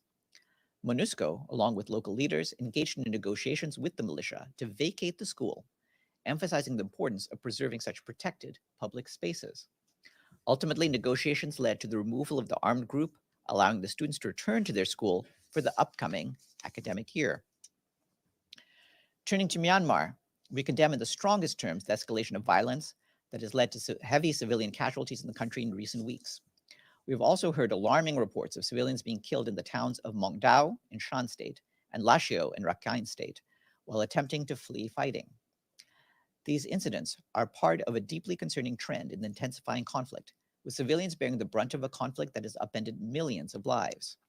We remind all parties to the conflict of their obligations under international humanitarian law to protect civilians and civilian property. Parties should also allow all communities to safely access humanitarian aid.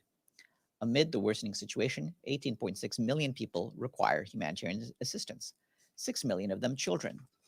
Despite the scale of need, the 2024 Humanitarian Needs and Response Plan remains underfunded, with only 21%, or $214 million, of the required $994 million received 8 months into the year. More resources are urgently needed to assist 5.3 million people in need across the country.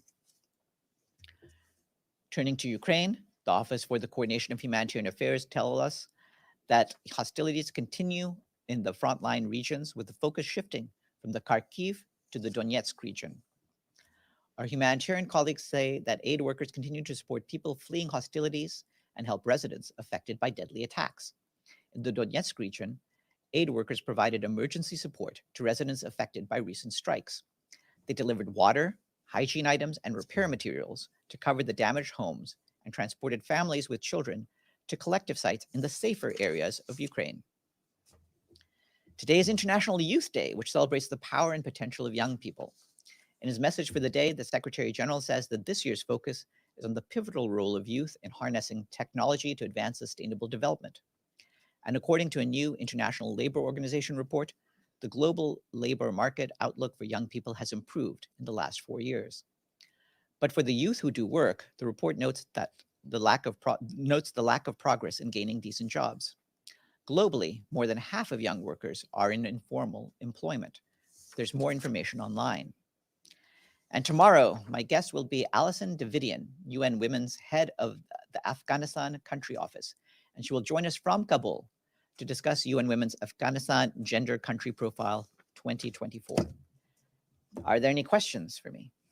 Yes, please. Welcome back. No, hold on. Wait for the light to go on. Okay. Yeah, he can hear me, right? Yeah, I can hear you. Okay, excellent.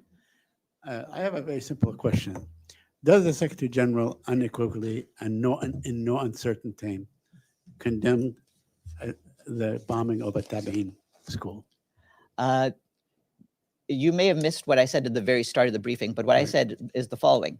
The Secretary General condemns the continued loss of life in Gaza, including women and children, as we witness yet another devastating strike by Israel on the Al-Tabain school in Gaza City, sheltering hundreds of displaced Palestinian families, with scores of fatalities amidst continued horror, displacement, and suffering in Gaza. Okay, so he does, in no uncertain terms, condemn the bombing of a Tabain school. That and indeed among that, among other recent attacks that have caused civilian casualties. Yes. Thank you. Yes, Maggie. Farhan, you said in the other notes that this was at least the 21st strike on a school in just over a month. Also, there are a lot of pictures now, satellite photos of Gaza, how it's completely decimated. Is the Secretary General concerned that a genocide is unfolding in Gaza? Well, a genocide is, as we've said many times on this case, a legal and judicial ruling that is made by the appropriate courts. What we are underscoring and what we are providing to the world and to interested parties is the evidence of what is happening on the ground. I just pointed out that evacuation orders have affected something along the lines of 82% of the territory of Gaza. Last week, the UN Satellite Center, UNOSAT, said that over 60% of the buildings in Gaza have been damaged or destroyed. These are alarming figures for any conflict anywhere. And the question is, how are we going to make this stop? From the Secretary General's standpoint, the priority is to halt the fighting, and that is why he's encouraging all efforts at a ceasefire. Yes, Abdulhamid. Thank you, Farhan.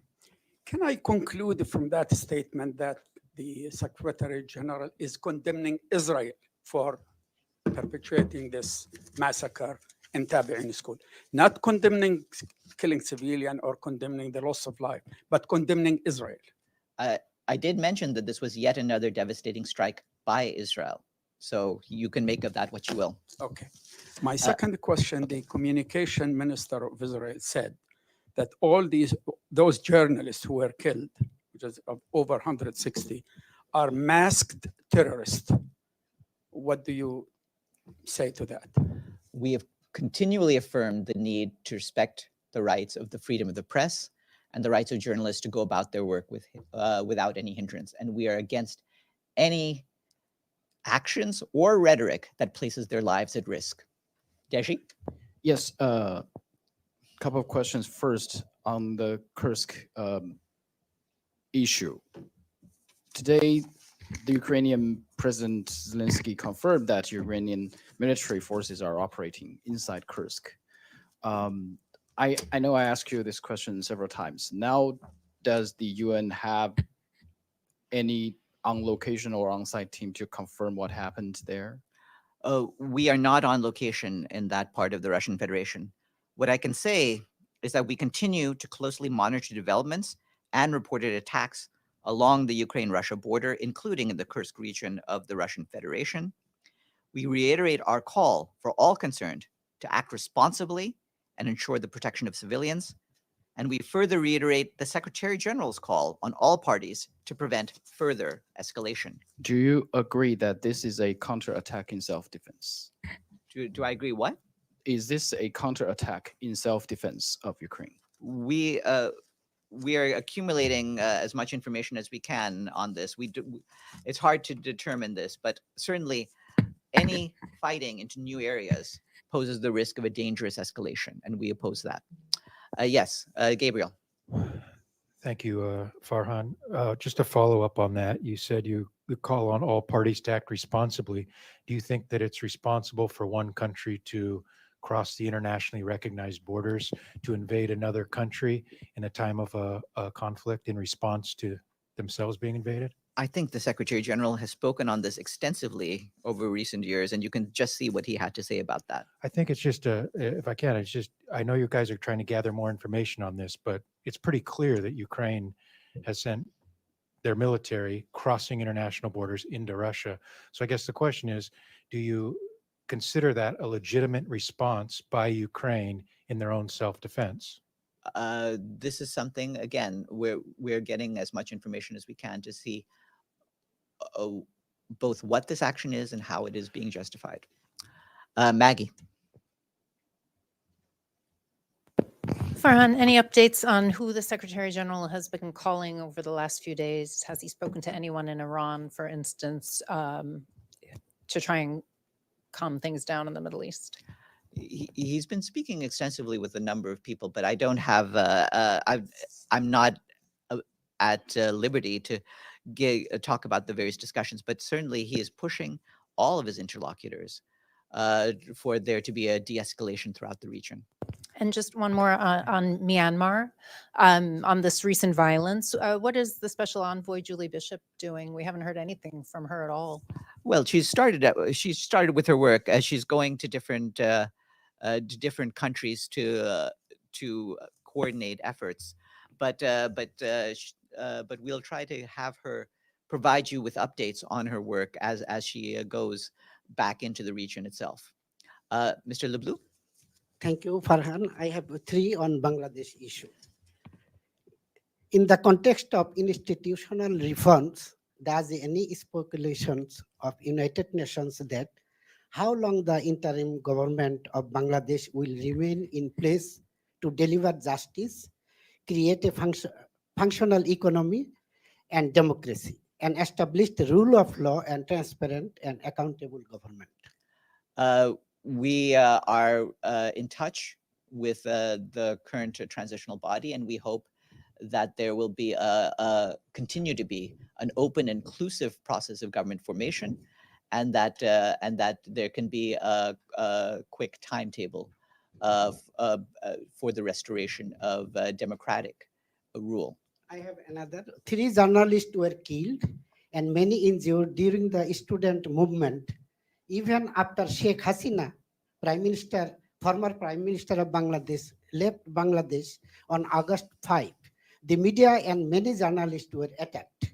The rooms of the President and Secretary of the National Press Club in Dhaka have been ransacked. In view of this situation, the United Nations have any comments or statements? Yes, we're against all attacks on journalists for anywhere, for any reason, and we are alarmed at the reports of attacks that have taken place. And Dennis? Do you have any statement from UNSC on attack on Zaporizhzhia nuclear power plant? I believe that the International Atomic Energy Agency has been dealing with the issue. What I can tell you about that is that in their statement, the Director General of the IAEA, Rafael Grossi, had said that a team of experts witnessed dark smoke coming from the northwestern area of the plant after hearing multiple explosions throughout the evening. The team was informed that an alleged drone attack on one of the plant's cooling towers took place yesterday. Mr. Grossi said that there's no impact on nuclear safety, but in order to ascertain the extent and possible cause of this event, the IAEA support and assistance mission to Zaporizhzhia is requesting immediate access to the cooling tower to assess damage. Yes, Volodymyr. Thank you, Farhan. Coming back to the question of the Russian crisis, according to Ukrainian intelligence, in the near future, Russia may resort to staging crimes against the civilian population of the Kursk region to blame the Ukrainian side. In other words, as it happened many times in the history of the Putin regime, it can kill its own population in an attempt to consolidate its power. What would you say to the Russian authorities to warn them against such actions? I'm not going to indulge in any speculation. What I am saying is that, as I've just mentioned, we want all parties to avoid any further escalation. Yes, Gabriel. Thank you, Farhan, for the second question. Just going back to Gaza, as you know, the Security Council has another emergency meeting on Tuesday to discuss what happened over the weekend. This has been multiple emergency meetings. The Council has held multiple resolutions. From the Secretary General's standpoint, what can he do from his position of power to try to get the actions by the Security Council to be implemented? Well, he is calling for a ceasefire, for the release of all hostages, and for unimpeded humanitarian access, and he will continue to do that, including with the members of the Security Council. Abdelhamid and then Deji. Thank you, Farhan. Again, to the massacre of Al-Tabi'in school. Tor Winsland, who has been absent for a long time, we didn't hear from him, he issued a very mild statement about the massacre. Does that represent the UN Secretary General's position? About the statement? Abdelhamid, I just read at the top of this briefing a statement, a note to correspondence about this attack, and that represents the views of the Secretary General on this. So it's not the statement of Winsland? It's the statement I just read at the start of this briefing. Deji. Sorry, Farhan. I still have several questions on the Secretary General's message to Hiroshima, to the Hiroshima and the Nagasaki Peace Memorial. The UN is proud to stand with the people and to keep alive the memories of what happened and the lessons humanity must learn. Can you tell us what exactly happened in Hiroshima and Nagasaki and what lesson we have learned? You know what happened there. The nuclear weapons were dropped on Hiroshima and Nagasaki. Then what lessons? And the lessons, we've had many statements on this, and I would refer you to what we've been saying over the years. Which is? This is all ultimately about the dangers and the destructive property of nuclear weapons. One of the things that has to happen is we want to see a world that is ultimately denuclearized, but at least one in which nuclear powers are under constraints so that nuclear weapons will never be used again. But there must be a reason that the United States actually dropped the nuclear bomb there. What is that reason? You can look at the history books as well as I can. You know what the Second World War was like. The Second World War, as you know, precedes the founding of the United Nations. So I'm not going to go into a whole exegesis about what World War II was about. I know that there have been debates about whether or not the use of nuclear weapons hastened the end of the war or did not hasten the end of the war. What is incontrovertibly true is it caused a huge amount of death, of destruction, and of damaged lives, including the lives of the Hibakusha, who had to live with the consequences of nuclear war for their entire lives.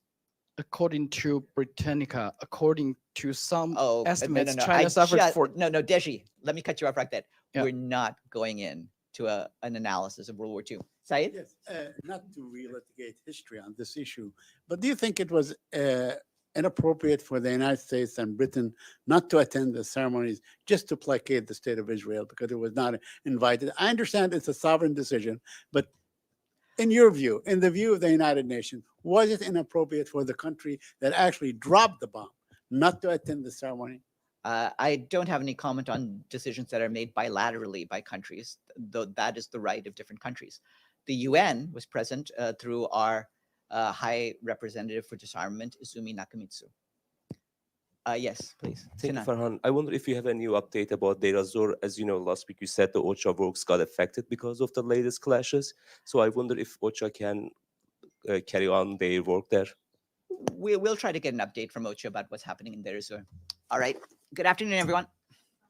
Farhan. Farhan.